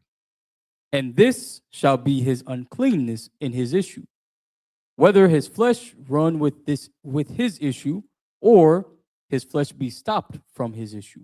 It is his uncleanness. Every bed whereon he lieth, that hath the issue is unclean, and everything whereon he sitteth shall be unclean. Right. So if he has a running issue and it gets on the sheets, then that bed is unclean. It's contaminated. It's dirty. Right. So this is something obvious you can see. Read on. Verse 5. And whosoever toucheth his bed shall wash his clothes and bathe himself in water and be unclean unto the even. So if you're a caretaker of someone going through some sort of ailment that allows him to discharge some sort of issue on the bed, and you're taking care, you're cleaning up, then you are also unclean until the evening. You're not as unclean as this person just until the evening. Read. Till the sun goes down, till the twilight, as the scripture said. Go ahead. And he that sitteth on anything whereon he sit, that hath the issue shall wash his clothes and bathe himself in water and be unclean unto the even. If the issue got on that item, he sat on the item, the issue got on the item, then the item is unclean. I hope you understand that. It's not that because he just touched it, the issue got on it, right? The issue actually left from him and got onto the item, and now the item is unclean, right? Needs to be cleaned, and you're unclean if you sit on it until the evening. Go ahead. Con, and he that toucheth the flesh of him that hath the issue shall wash his clothes and bathe himself in water and be unclean until the even. Go ahead. And if he, verse 8, and if he that hath the issue spit upon him that is clean, then he shall wash his clothes and bathe himself in water and be unclean unto the even. Now, this doesn't mean if somebody sneeze on you, you're unclean to the evening. This is if somebody that's already sick with another issue spit on you or sneeze on you, right? When you get in contact with their bodily fluids and they're already in a sick state. Right. And what we know, what we call that, contagious. Right. Right? Because you could then get the illness could be passed to you, and then you could pass it to others. Right? Like people say, if you're feeling sick, don't come because you could pass your ailment on to others. Or some people wear a mask or something to try to hold back whatever sickness they got going on in them because they're being mindful of being contagious. Read. And what saddle soever he sitteth or he rideth upon, that hath the issue shall be unclean. And whosoever toucheth anything that was under him shall be unclean unto the even. And he that beareth any of those things shall wash his clothes and bathe himself in water and be unclean unto the even. Right. This issue is getting on other items because he has this bodily issue of fluid or pus or something that's running out of him and is getting on these other items. That's what makes the item unclean. That's right. All right. Read. Verse 11. And whomsoever he toucheth, that hath the issue, and hath not rinsed his hands in water, he shall wash his clothes and bathe himself in water and be unclean unto the even. Right. But let's say you touch the person on the arm, but you wash your hands. You're not unclean. Right. You have to be engulfed in the person's flesh. Maybe you're a caretaker. It might be a caretaker. You might be cleaning the person. Then yes, you're going to be unclean because you're bound to get in contact with whatever issue you got. Right. Right. Or even if it was a female, right? You'll be in contact with whatever issue the person has. Read. Verse 12. And the vessel of earth that he toucheth, which hath the issue, shall be broken, and every vessel of wood shall be rinsed in water. Right. And when he that hath an issue is cleansed of his issue, then he shall number to himself 7 days for his cleansing, and wash his clothes, and bathe his flesh in running water, and shall be clean. Verse 14. And on the 8th day he shall take to him 2 turtle doves or 2 young pigeons, and come before the Most High unto the door of the tabernacle of the congregation. All right. So no turtle doves and no young pigeons. I'm not doing that. Yahweh Shai is our final sacrifice. Right? The blood, we don't need blood cleansing. We are already cleansed by the blood. All right. So any blood cleansing is not permitted anymore in Israel until Shiloh comes. He'll let us know what else he wants. All right. Read. unto the door of the tabernacle of the congregation, and give them unto the priest. And the priest shall offer them, the one for a sin offering, and the other for a burnt offering. And the priest shall make an atonement for him before the Most High for his issue. And if any man's seed of copulation go out from him, then he shall wash all his flesh. Before you go into the seed copulation, Cap, real quick, I'm just gonna finish off what I have right here. So regarding a paper cut, this is just an example, right? A standard paper cut or a minor scrape does not make you ritually unclean. Tabah in the Hebrew, according to the Torah. The Torah focuses on specific types of bodily flows, like the examples that we gave earlier, and skin conditions. Here's why a paper cut does not count: the distinction of wound versus issue. The Torah laws for a running issue, zav or zavah, and skin disease, tazrat, are very specific about what qualifies. So just like he gave us the illustrate the mental visual, Right. in Leviticus 15, a running issue zav, this is specifically refers to discharges from the reproductive organs in Leviticus 15. A cut on your finger or a scrape on your arm is not zav. Skin disease, sarat, this refers to specific white patches, scabs, or bright spots that affect the skin deeply and often involve white hair or spreading. Just real quick, Leviticus 13 and 10, real quick, Cap.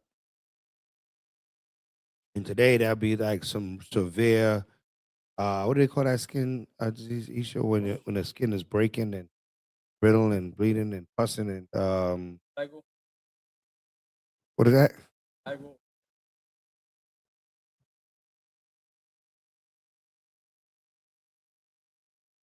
How do you say it?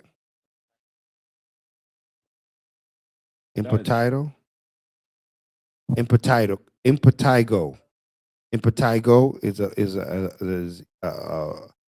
a fatal skin disease that causes pussing and stuff to come out your skin. You are contaminant. You can contaminate and you can pass this on. So this is what it's talking about. Yeah, I see why the Most High say cover your mouth and say you're unclean. God, crazy. Yeah. You can see on the screen we have some. Those the people can see those? Not yet? Okay.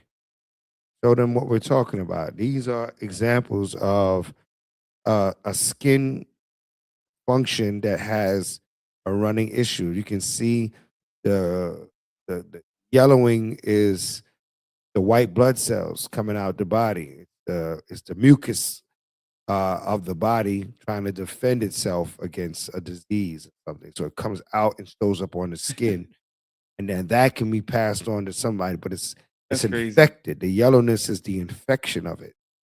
Right? It would be white, but once it turns yellow, that means it's already been exposed to something that it's fighting against. Right? So these are all examples of what the running issue would look like at the scab. So that means if somebody said they have a running issue after today's class, I'm gonna start looking at you sideways. Saying you have a running issue. For real.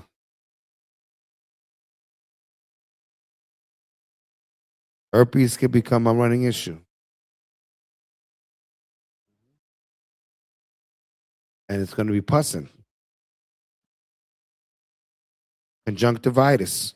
Conjunctivitis is a running issue because your eye is, it's yellowed and it's tearing, and that tearing carries the infective substance in it, and you could pass it on to others, right? So when I say, we're saying that blood is not really, but if it's an open wound that's spewing blood, right? Then no, you can't be around that either. And now we're talking about bloodborne pathogen, Right. and that can also be contagious. So, but if the cut is stopped and wrapped and dressed, then you're okay. But if the cut is wide open and it's bleeding, it's running down your arm, can't be in amongst the oculum with blood running down your arm, right? So that also is not acceptable. You go back to Leviticus 15, 16, Cap.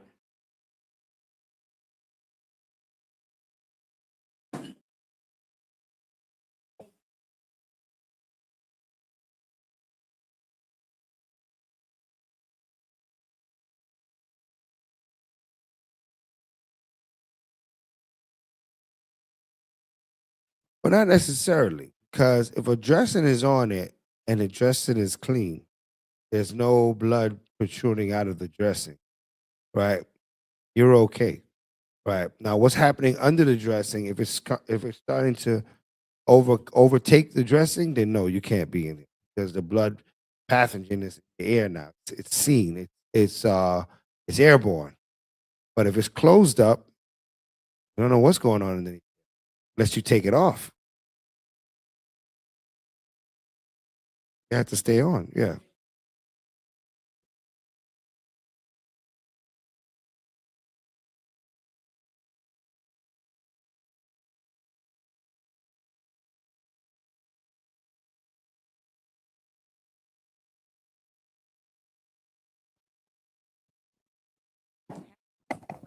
If a Right. person is given, I'm going to use words that they understand, not medical Stitches. words. If they use stitches, Mhm. and then you have to keep the stitches wrapped Right. for at least 24 hours. Right. If you take the bandage off and there's still blood through the stitches, the sutures, then you have to wrap it back and you still considered unclean because not the top layer is closed because underneath the skin there's sutures. So that's still not closed. So you can still have leaking blood. So Right. It's With- running. with the bandage off, you can tell if you're clean or unclean. Depends on how light or how deep the cut is.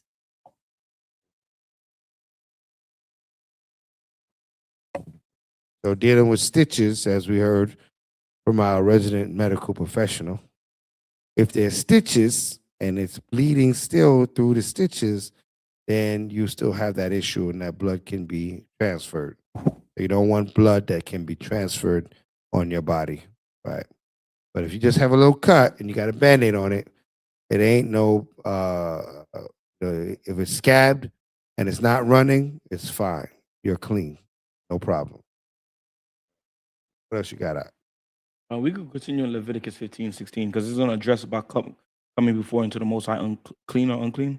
Okay. Done. Got some scriptures for that as well. Verses 15, Leviticus verse 15, chapter 15 and verse 15.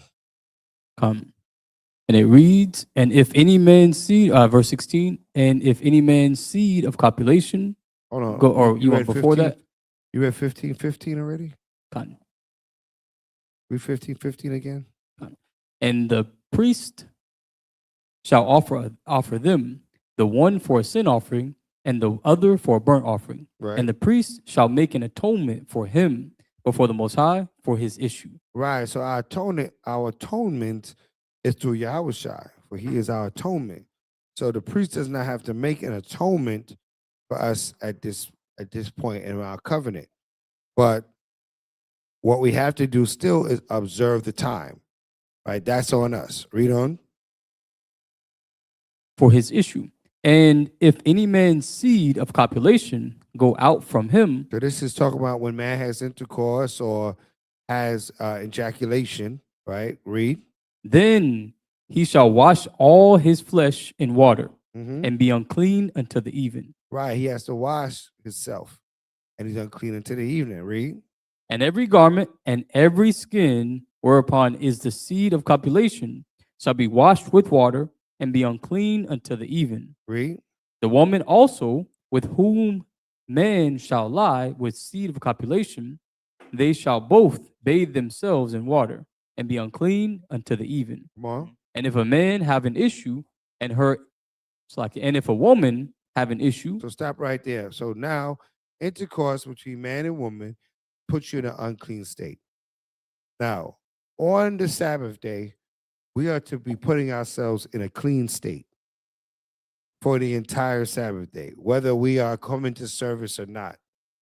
Right? You cannot put yourself in an unclean state on the day that we're presenting ourselves, on the high day, right? Because the Sabbath day is what is called a high holy day. On a high holy day, we are to remain clean. All right? It's not just about the convocation, but it's about you remaining clean. This is why when they call for us to keep ourselves clean, it was always said for us to come at our wives. Let's look at that at Exodus 19. Exodus 19. Remember the Sabbath day is a covenant between us and him. That's a set apart day. Not a day for us to do whatever we want to do. All right, let's read. Book of Exodus. Real quick, Chief. I kind of wanted to get the scripture real quick to add. Let me back on Okay. something you said. In the book of Acts, chapter 15, verse 21. For Moses of old time hath in every city them that preach him, being read in the synagogues every Sabbath day. So we got to look at it in the mind state of our ancestors in the scriptures. It wasn't common for you to be at home on the Sabbath day, Right. or for the new moon. It will be irregular for you to be missing. And we got an example of that later on in the scriptures.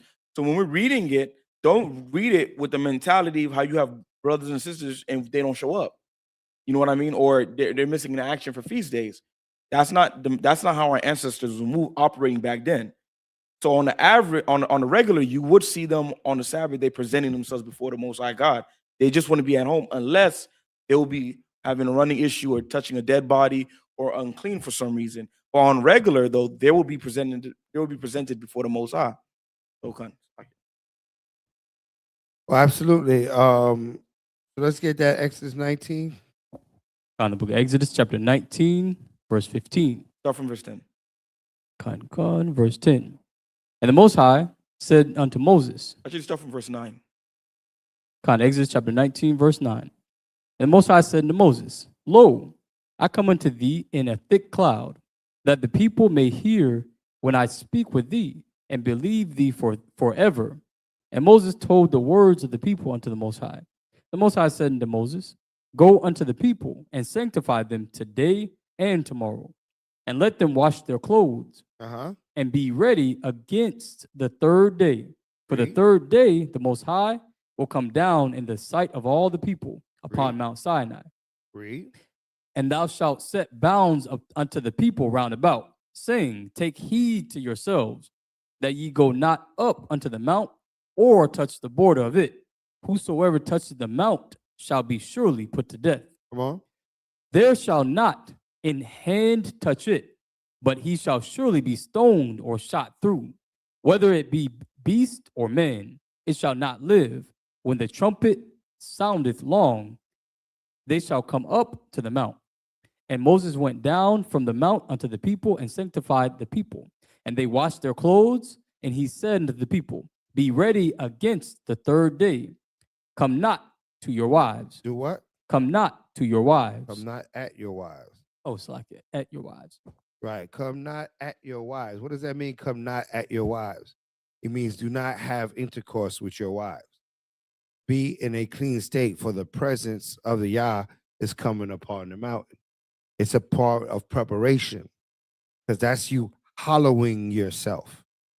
They had to hollow themselves on that third day, because that presence of the Most High was going to be upon them. Let's look at Leviticus 23 and verse 1.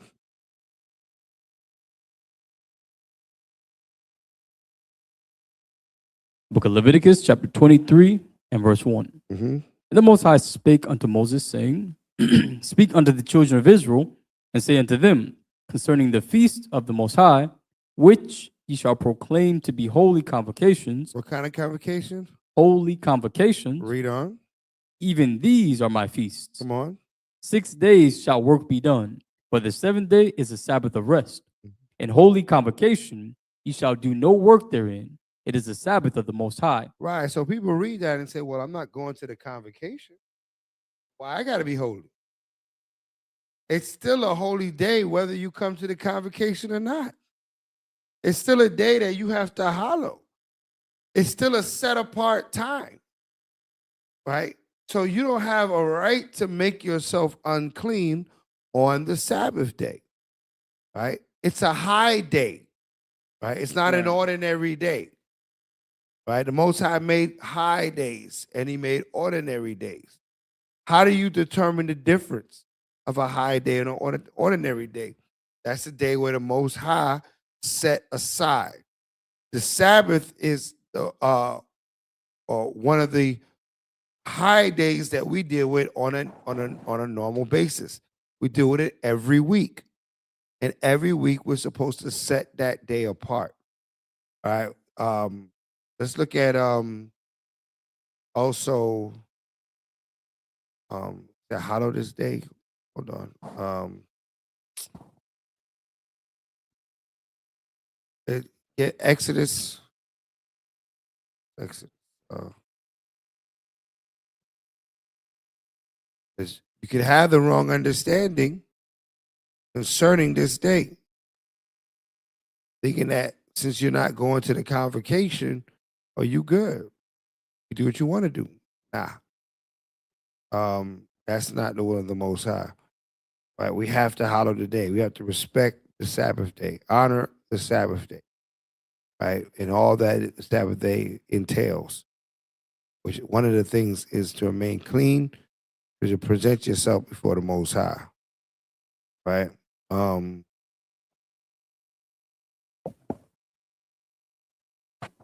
What you got?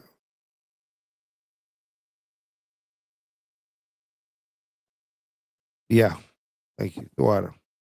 Book of Exodus, chapter 20, verse 11. For in 6 days, I'll go up a little You bit. could read the whole Verse law. 8. Start with the 8th verse.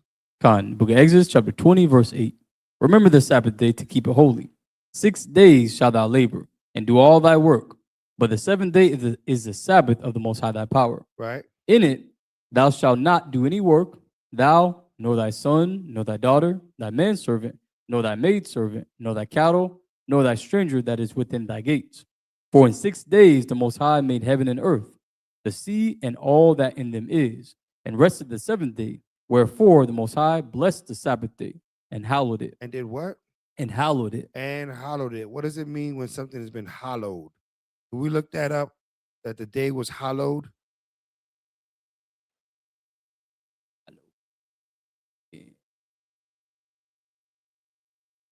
Strong's H 6942. Kadash. Kadash. Kadesh. Second entry. Kadesh. Kadesh. Right. Kadesh means holy Mhm. or made holy. The day is holy. So you have to hold the day in holiness. Right? How do you stay holy? How do you stay clean? Just like they did. Come not at your wives. Right? Because we had to present ourselves to the Father. So we have to make the day holy. It's a holy day no matter where you are. I don't care if you on a ship, on a cruise. When the holy day come, it's still a holy day. Right. Right? You're on a journey. When the holy day come, it's still a holy day, and the rules of the holy day apply. And one of the rules is that we got to stay clean on the holy day. We're not to defile ourselves. So you can't come at your wives on the holy day, whether you come in the service or not, whether you're convocating or not. It doesn't matter, right? You have to hold the day in Kodesh, in holiness, right? And we also could look at Isaiah 58:13 that says, not to do thy pleasure, but sometimes people debate that. Whoa, this is my pleasure. That's my pleasure. Eating sandwiches is my pleasure. No, it ain't talking about. It's talking about don't come at your wives on the Sabbath day, right? Don't do anything that can defile you or make you unclean on the Sabbath day. That's not even debatable. Um, Tell me, It's what the scriptures call it, the pleasure that comes with sleep. So it is your pleasure, and it's not to be done on the Sabbath day, right? Stay clean. Let's go back to Leviticus 15. Book of Leviticus, chapter 15, verse 19. And if a woman have an issue and her flesh in her flesh and her issue in her flesh be blood, she shall be put apart 7 days. How many days? 7 days. 7 days. So it's talking about a woman's cycle. She shall be put apart 7 days. If her issue of her flesh be blood, right? Her flesh is referring to her innards, her vaginal area. If it's the blood, she's put apart 7 days. It doesn't matter if it only lasts 2 days or 3 days or 4 days. She's still set aside 7 days. Even if it went 6 days, if the 7th day is nothing, then she's clean on the 7th day. Read. She shall be put apart 7 days, and, Right. and whosoever toucheth her shall be unclean until the even. Right. So this is going into someone trying to be how could you say interacting with her. Right. This is not if you touch her on the shoulder. This is talking about you in her bosom. Her flowers are on you. You're unclean too, because she's unclean. Right. You can't be all wrapped up with your woman when she's unclean. Right. Can't be all hugged up and jonesing with your wife when she unclean. I don't know how else to put it. I was gonna say, but read on. Read on. And everything that she lieth upon in her separation shall be unclean. Right. Everything also that she sitteth upon shall be unclean. So somebody said, "Well, we got a 1-bedroom apartment, Right. a 1-1. We only got 1 bathroom. She got to use a toilet. I got to use a toilet. I'm doomed. I can't come to service." No, what? No, that's not what it's talking about, right? Yes, if she uses the restroom, she cleans it up after herself, right? Then you're fine. Use the restroom. Come to service, brother. Right? You're not unclean for the whole place. If you got 1 bed, of course, she's in the bed. The whole bed is unclean. The whole bed is defiled. Listen, stay on one side, you stay on the other. Use wisdom. It's not time to be spooning. She unclean. Right. Right? But keep your space, but you can't tell me that the whole house is unclean. That doesn't make sense. Now, if you had a mansion, you know what I mean? She might go on, you might save the West Wing for when she's unclean. Go to the West Wing, my love. I'll see you in a week. I'll have the servants take care of you over there in time and do your bidding, right? But unless you got it like that, you make your proper preparations for the time that y'all live together. She's unclean. It's not time to be taking no shower together. She's unclean. Right? She has a running issue. It's not time for that. She can take a shower by herself for this week. Right? When she's good again, then y'all do what y'all do. All right, so this is all examples I'm putting out there because these are real life examples. And we have a lot of young couples coming together, and y'all got to know how to navigate these situations. Because, y'all women got to be careful because there's a spirit that visits y'all when y'all unclean. That all of a sudden y'all want more hugs than normal. I don't know what it's called. Unclean hugging spirit, I call it, right? No, it's not time for that. It's time to be separated. It's not time for the hugs, right? It's time when you come back, you back. That's why I called it a time of separation. All right. Let's read. Go ahead. And verse 21. And whosoever toucheth her bed shall wash his clothes and bathe himself in water and be unclean unto the even. Right. And whosoever toucheth anything that she sat upon, That she what? That she sat upon. Now remember, we just read about the running issue that the issue got on that item. Right. That's what it's talking about. If her issue got on that item. Read on. Shall wash his clothes and bathe himself in water and be unclean unto the even. Read. And if it be on her bed or on anything whereon it be on her bed, what's the it? The blood. Read. Or on anything whereon she sitteth, when he toucheth it, he shall be unclean unto the even. When he touches it, that's on the thing. If he touches the it is the blood. He has to come in contact with the blood. He's unclean. It's not that if he moved the chair, he's unclean. We are getting too spooky with this thing, right? If you move the chair, you're not unclean. But if you touch the it that's on the chair, you are unclean. Right. Right? You're not unclean if you're in the bed. But if the it that's on the bed is on you, now you're unclean. That's why it's not a good time for the spooning, because the it might be on you. So you understand, right? It's important that we understand these concepts because, like I said, a lot of new couples, people coming together, they're coming to the word of the Most High, and they're confused in the house on how to deal with the unclean laws. Right. And these are best practices. Don't get me to saying it has to be this way. If you are able to, like I said, separate out completely, go right ahead. But if you're unable, just keep these laws and you'll be able to continue to operate in the spirit of the Most High and not worry about your cleanliness, your cleanliness of yourselves when you're amongst the Akim for our young men. And our young sisters, now, if you are unclean, your hands, now you minister onto yourself using your hands. This is why you cannot cook for a solemn assembly, right? Because the it would be on your fingers, even though you wash your hands, right? I'm sure you use the restroom. I know it's a little bit graphic, but it is what it is. You have to understand. That's why you cannot prepare the meal for a solemn assembly, because the it is upon you and your hands is touching things. You can't do that. All right? I got a hand up. Producer, Ishmael, what you got? Yeah, I have a question from a sister that just texted me. Okay. And being that you said that, it's the perfect time to ask. A sister is unclean. She doesn't come to Shabbat. But we are having something in the afternoon. It's not a high holy convocation. But the it, is she allowed to come to the school, 8 p.m., 9 p.m.?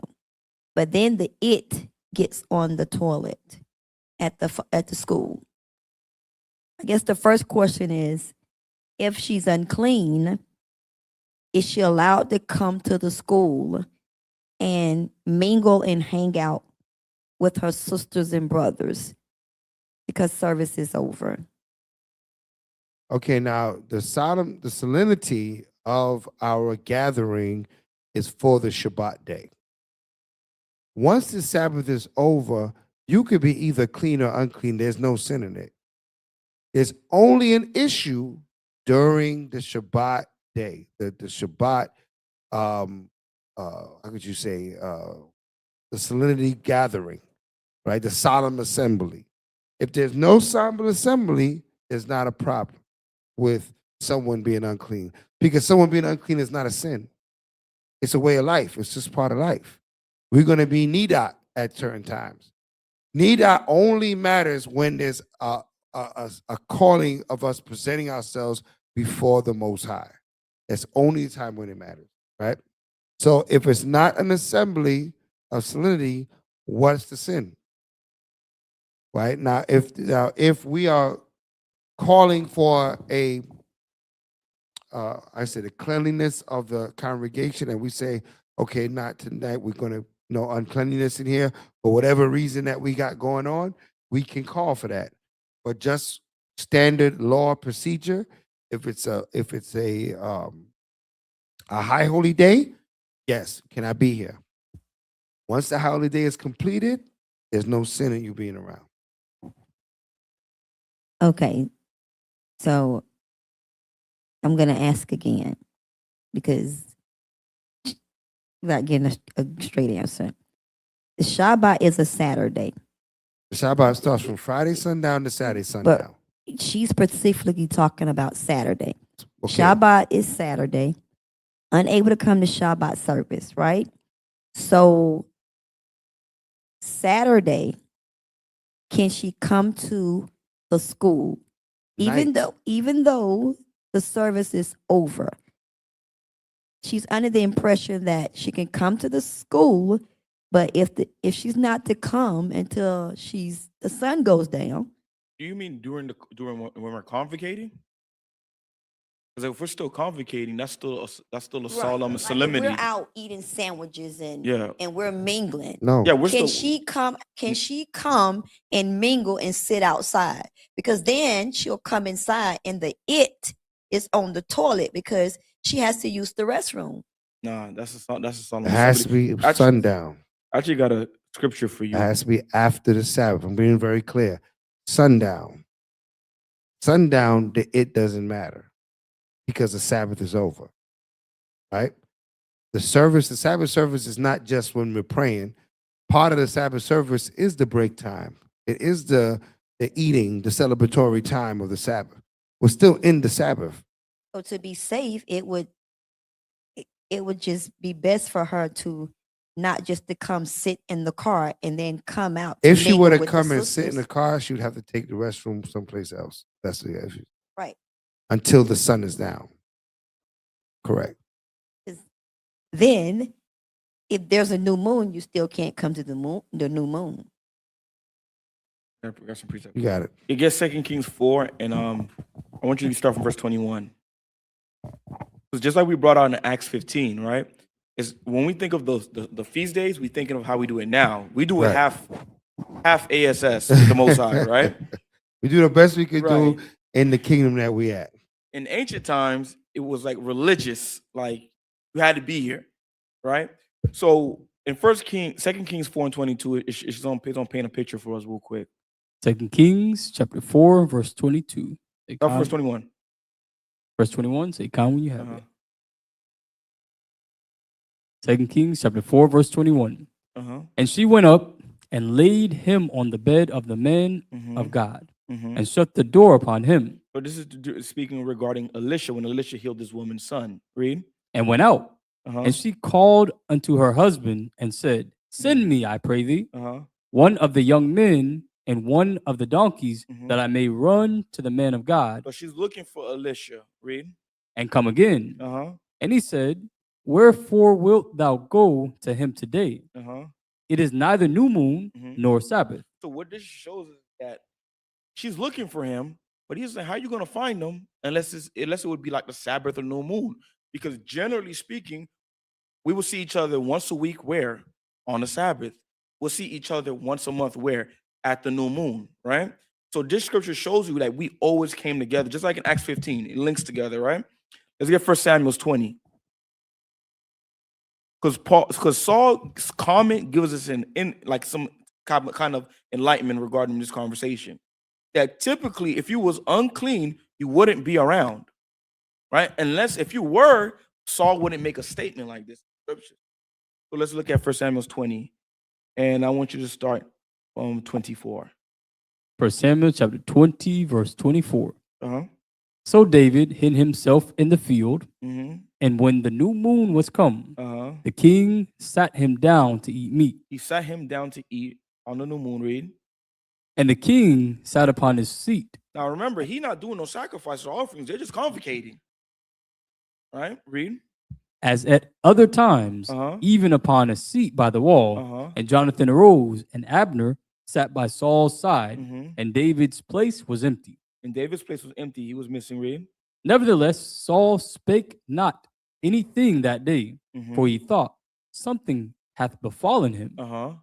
He is not clean. He is not what? He is not clean. He is not clean. Read. Surely he is not clean. So in Saul's mind, not being an Israelite in 2026, being raised, seeing everybody come together on the new moon and Sabbath days and etc., he's saying the only way he would not be at this convocation is if he was unclean. That shows you that if you were unclean, you couldn't come around. Right. And they're not at the temple, they're just eating in the palace, most Right. likely, right? Right. So going back to Exodus 19, the Most High God tells the men specifically not to sleep with their wives. Why?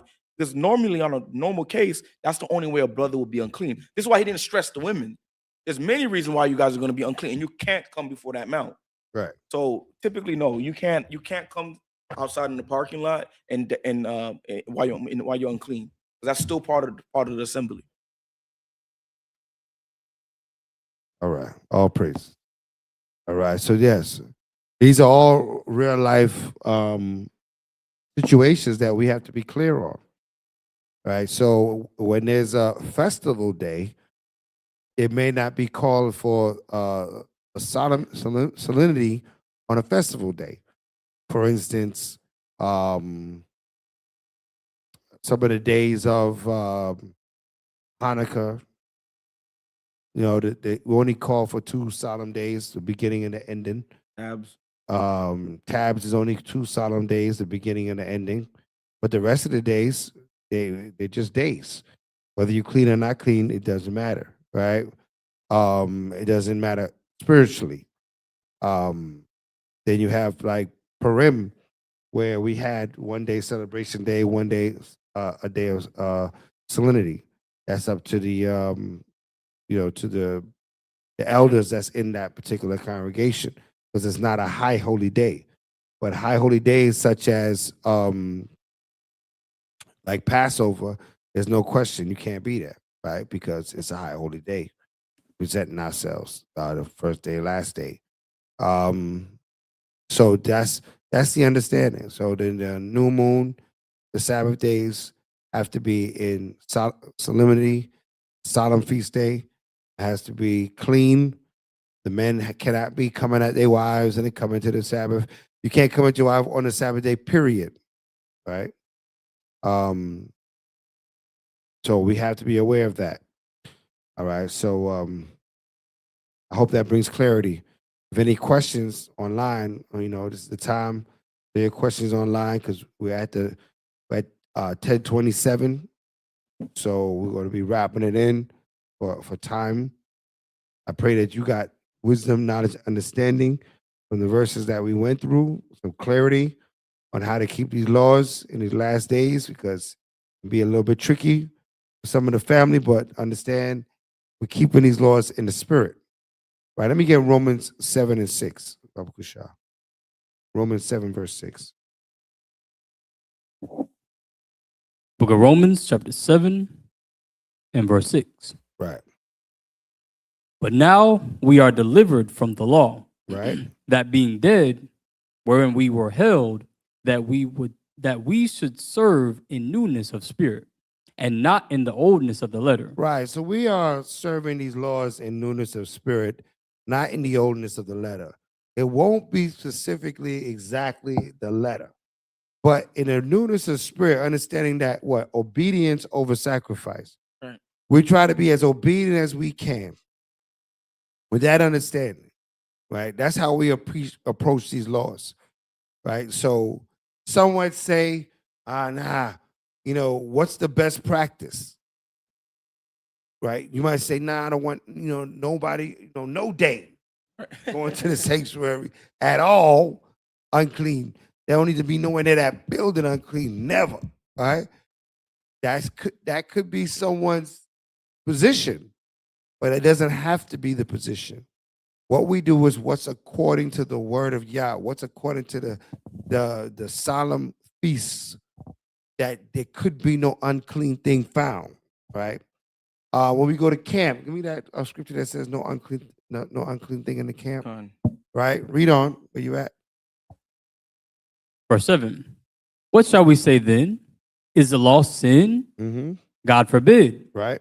Nay, I had not known sin but by the law. Right. So not because we're keeping the law according to the spirit, mean that the law is no good.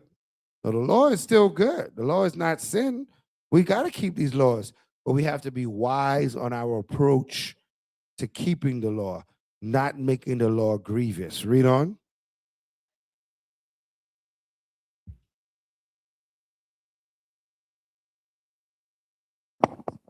For I had not known sin but by the law. Read. For I had not known lust, except the law had said, thou shalt not covet. Come on. But sin, taking occasion by the commandment, wrought in me all manner of concupiscence. Right. For without the law, sin was dead. Without the law, sin was dead. I wasn't paying attention to my sins when I didn't have the laws. That's how a lot of people was in the world. So the law does clean us up, because we lived without the law and we were sinning nonstop and didn't even know it. Read on. Right? Sinning nonstop and with no conscience. But now the Most High has returned our conscience to us. Read on.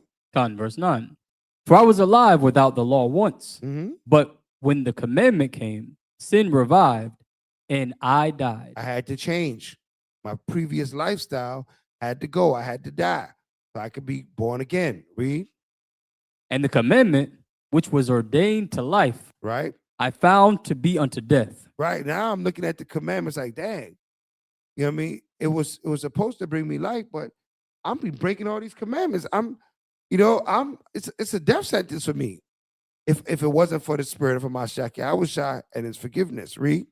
For sin, taking occasion by the commandment, deceived me, and by it slew me. Read. Wherefore the law is holy, and the commandment holy, and just and good. Right. Therefore the law is good. Right? Because the sin that was in me, I'm being corrected, and we all should be corrected. Right. Right? We're all being corrected. So if there's something you thought was right and you heard something different tonight, just be corrected. Right? Don't take it as a challenge. Take it as I'm gonna do this from now on. That's the spirit you gotta have for the laws of the Most High, because you're always gonna find out things and learn things and be corrected. Read. Was then that which is good made death unto me? Mhm. God forbid. Read. But sin, that it might appear sin, working death in me by that which is good, that sin by the commandment might become exceeding sinful. Right. So we just want to make sure we're doing right. Now sin has become exceedingly sinful. If you were breaking any of these commands and any of these lessons that you learned tonight, Right. now that thing has to be exceedingly sinful to you because it's been brought to your face. You understand it and you receive it. And if you receive it, just make the changes. Matthew 5:20. What's the question you got? It says, it's from Joshua Mako. It says, slices next with the same slug. So I'm guessing they have a sandwich and the person is cutting, they maybe cut salami before or pork tenderloin before, and then they use that same slicer or that same knife to cut turkey slices. So they're asking, is that turkey now unclean? Well, I mean, you should ask them to clean it. You know what I mean? I mean, we tend to go to Publix and stuff. We say, hey, could you clean that cutter? They know what's up. You know what I mean? It's better for them to clean it. But like I'm saying, these are what we call best practices. Are you eating pork intentionally? No. Are you saying the law is no good? No. Are you standing on the commandment you get in the turkey slices? Yes. So are you cleaning your actions? Yes. Is there some uncleanness going on in that deli? Yes. Can you make a better decision? Yes. But are you wicked? No. If they didn't clean the cutter, you're not wicked. You're not condemned. But could there be a better way of doing it? Con. This is the point that we'll make it tonight. All right. What's that I called? Matthew 5:20. Book of Matthew, chapter 5 and verse 20. Go ahead. For I say unto you, that except your righteousness shall exceed the righteousness of the scribes and Pharisees, Read. ye shall in no case enter into the kingdom of heaven. See, the scribes and Pharisees would have told you wicked for that slicer, and you need to be put to death for eating that turkey that had that turkey. After you eat the turkey. After that dirty slicer. The Pharisees would have had your head. Come here, boy, let me kill you. Right? Because that's the parasitical way of looking at the law. But now we're approaching the law spiritual. Meaning that what? What's your intention? Is it to eat swine's flesh or is it to eat turkey? Is turkey clean? Con. Is swine flesh unclean? Con. Are you doing your best? Right? Unless they got a halal cutter and a pork cutter right next to each other. And you say, nah, just put it on the pork cutter in the name of Yahushua. Right? Then you be wicked. Right? But if you can use the halal cutter, the one that don't touch pork, and use that one, then what? Now you're being righteous. All right? Hope that makes sense. Read on. I say unto you that except your righteousness shall exceed the righteousness of the scribes and Pharisees, ye shall in no case enter into the kingdom of heaven. Read. Ye have heard that it was said by them of old time, thou shalt not murder, and whosoever shall murder shall be in danger of the judgment. Let's go on into something else. I'm good on that. Let's get James 2:13. We're going to get a couple more scriptures and then we're going to call it a night. I just want y'all to get this understanding that don't be over much righteous. If you didn't see the beginning of this class, go back and get those beginning scriptures. But I'm going to go into a few scriptures concerning the same overall message. Read. God, the book of James, chapter 2, verse 13. Go ahead. For he shall have judgment without mercy. Right. that hath showed no mercy, Uh-huh. and mercy rejoiceth against judgment. And mercy rejoices against judgment. Be merciful to yourself and to others. Understand that certain situations going to happen is out of your control. Don't condemn yourself. Right? And don't condemn nobody else. We're doing our best. Right? For mercy rejoices against judgment. Meaning that what? Nobody's going to throw it away or throw you away for your shortcomings, but let's try to do our best, do what's right. All right, Hosea 6:6. Book of Hosea chapter 6 and verse 6. Go ahead. For I desired mercy and not sacrifice, Come on. and the knowledge of Yahweh more than burnt offerings. Right, you got the knowledge of Yahweh. Right? We're standing for righteousness. No, we're not going to be spooning on the Shabbat day with our unclean wife. You're going off. You're going off. Right? No, you're not going to do it. No, you got to tell her la'ah. Because it's the Sabbath. Oh, you in the bed anyway, but I'm going to do the best I can do. Right? I'm going to be on my side. You're going to be on your side. I'll see you in a week. We're gonna make the walls of Jericho with the sheets. You know what I'm saying? We're gonna put, I used to play when you was a kid, a fortress. Yep. We're gonna play fortress with the pillows down the middle of this bed. However you want to do it, you gotta do it. Or you want to hit the couch, hit the couch. If can't withhold herself, hit the couch. You might wake up in the morning, stay laying on top. Hit the couch then. Right? Do what you gotta do to stay in the spirit and to keep yourself clean. Right? Don't worry about the fact, oh, well, we use the same toilet. Okay. Make sure you clean it. Look at it before you sit and relax. Right. Right? The Most High is not ritualistic with this. You don't got to be ritualistic with it. Right? What you're doing is observing. You're rehearsing the righteous acts. Right? Judges 5, was it 5 and 11? Right? Judges 5 and 11. Right? We're rehearsing the righteous acts. Read that real quick.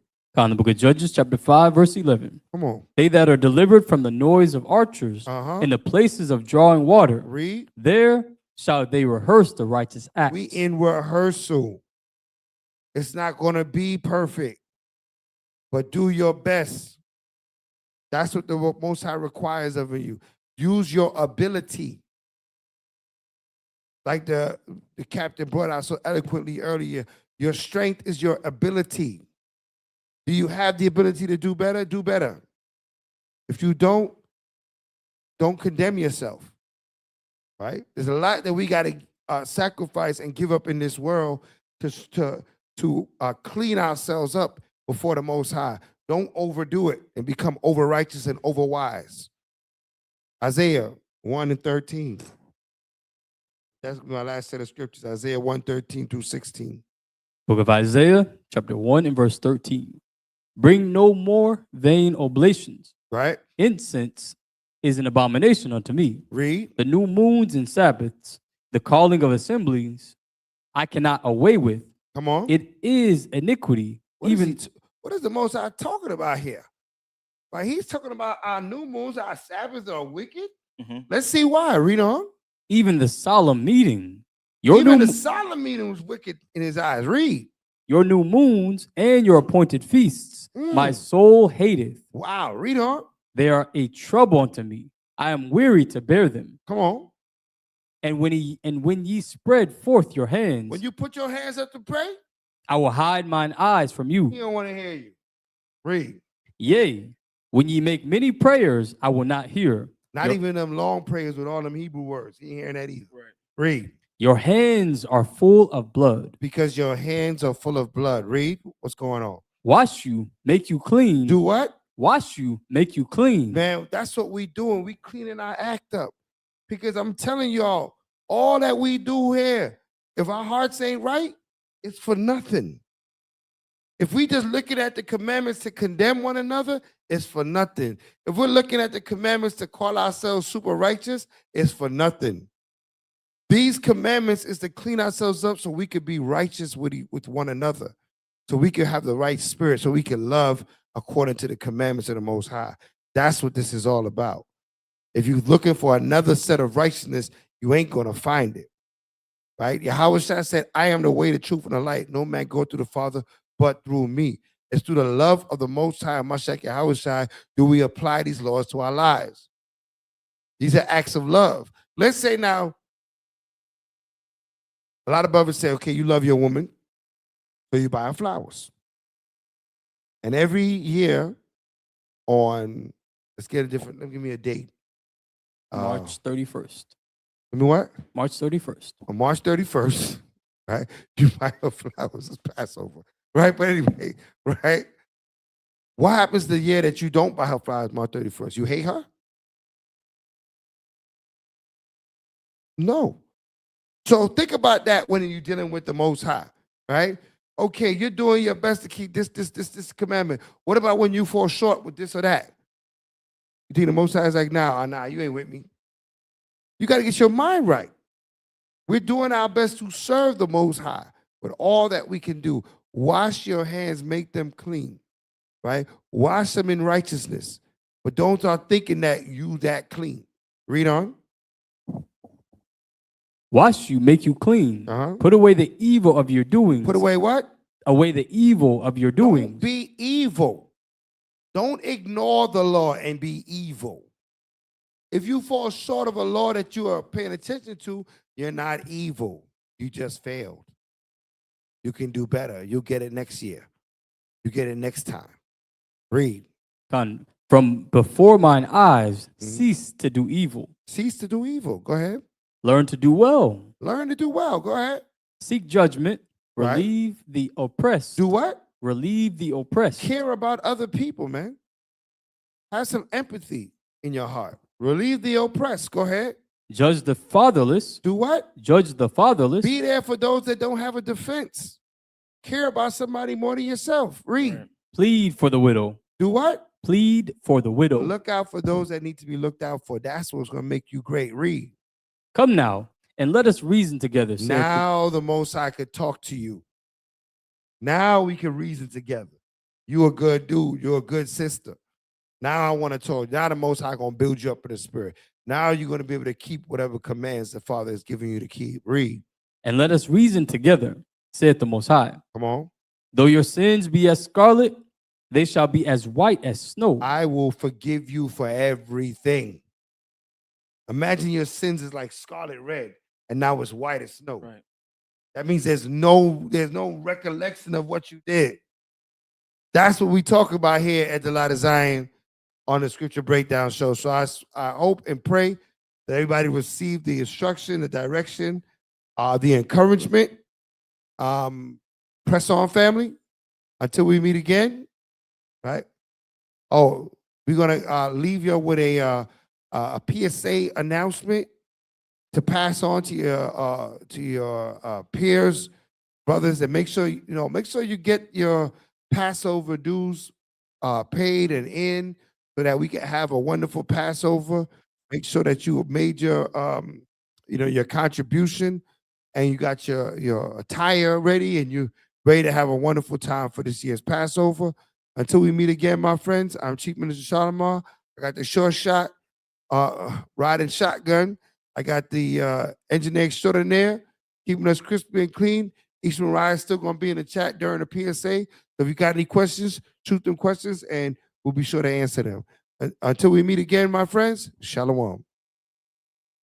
It's that time again, my friends. My name is Chief Minister Shalimar from the Light of Zion, and I'm here welcoming you all Israelite born to the 2026 Passover celebration. We held right here on March 31st, 2026, and held at this location right here at 6800 Sunset Strip, and that's in sunny South Florida. Here at the Light of Zion, we have a full day set for all Yasharala. We're going to start at 5 o'clock. 5 p.m. from 5 to 6, we're going to have the meet and greet. Following the meet and greet, we're going to start the Passover celebration promptly at 7 p.m. The horn will blow, the doors will close, and we're going to be keeping the Lord's Passover together as a family. It is written in 1 Corinthians 11 and verse 23, and it reads, "For I have received of the Lord that which also I deliver unto you, that the Lord Yahushua, the same night in which he was betrayed, took bread. And when he had given thanks, he brake it and said, "Take, eat. This is my body, which is broken for you. This do ye in remembrance of me."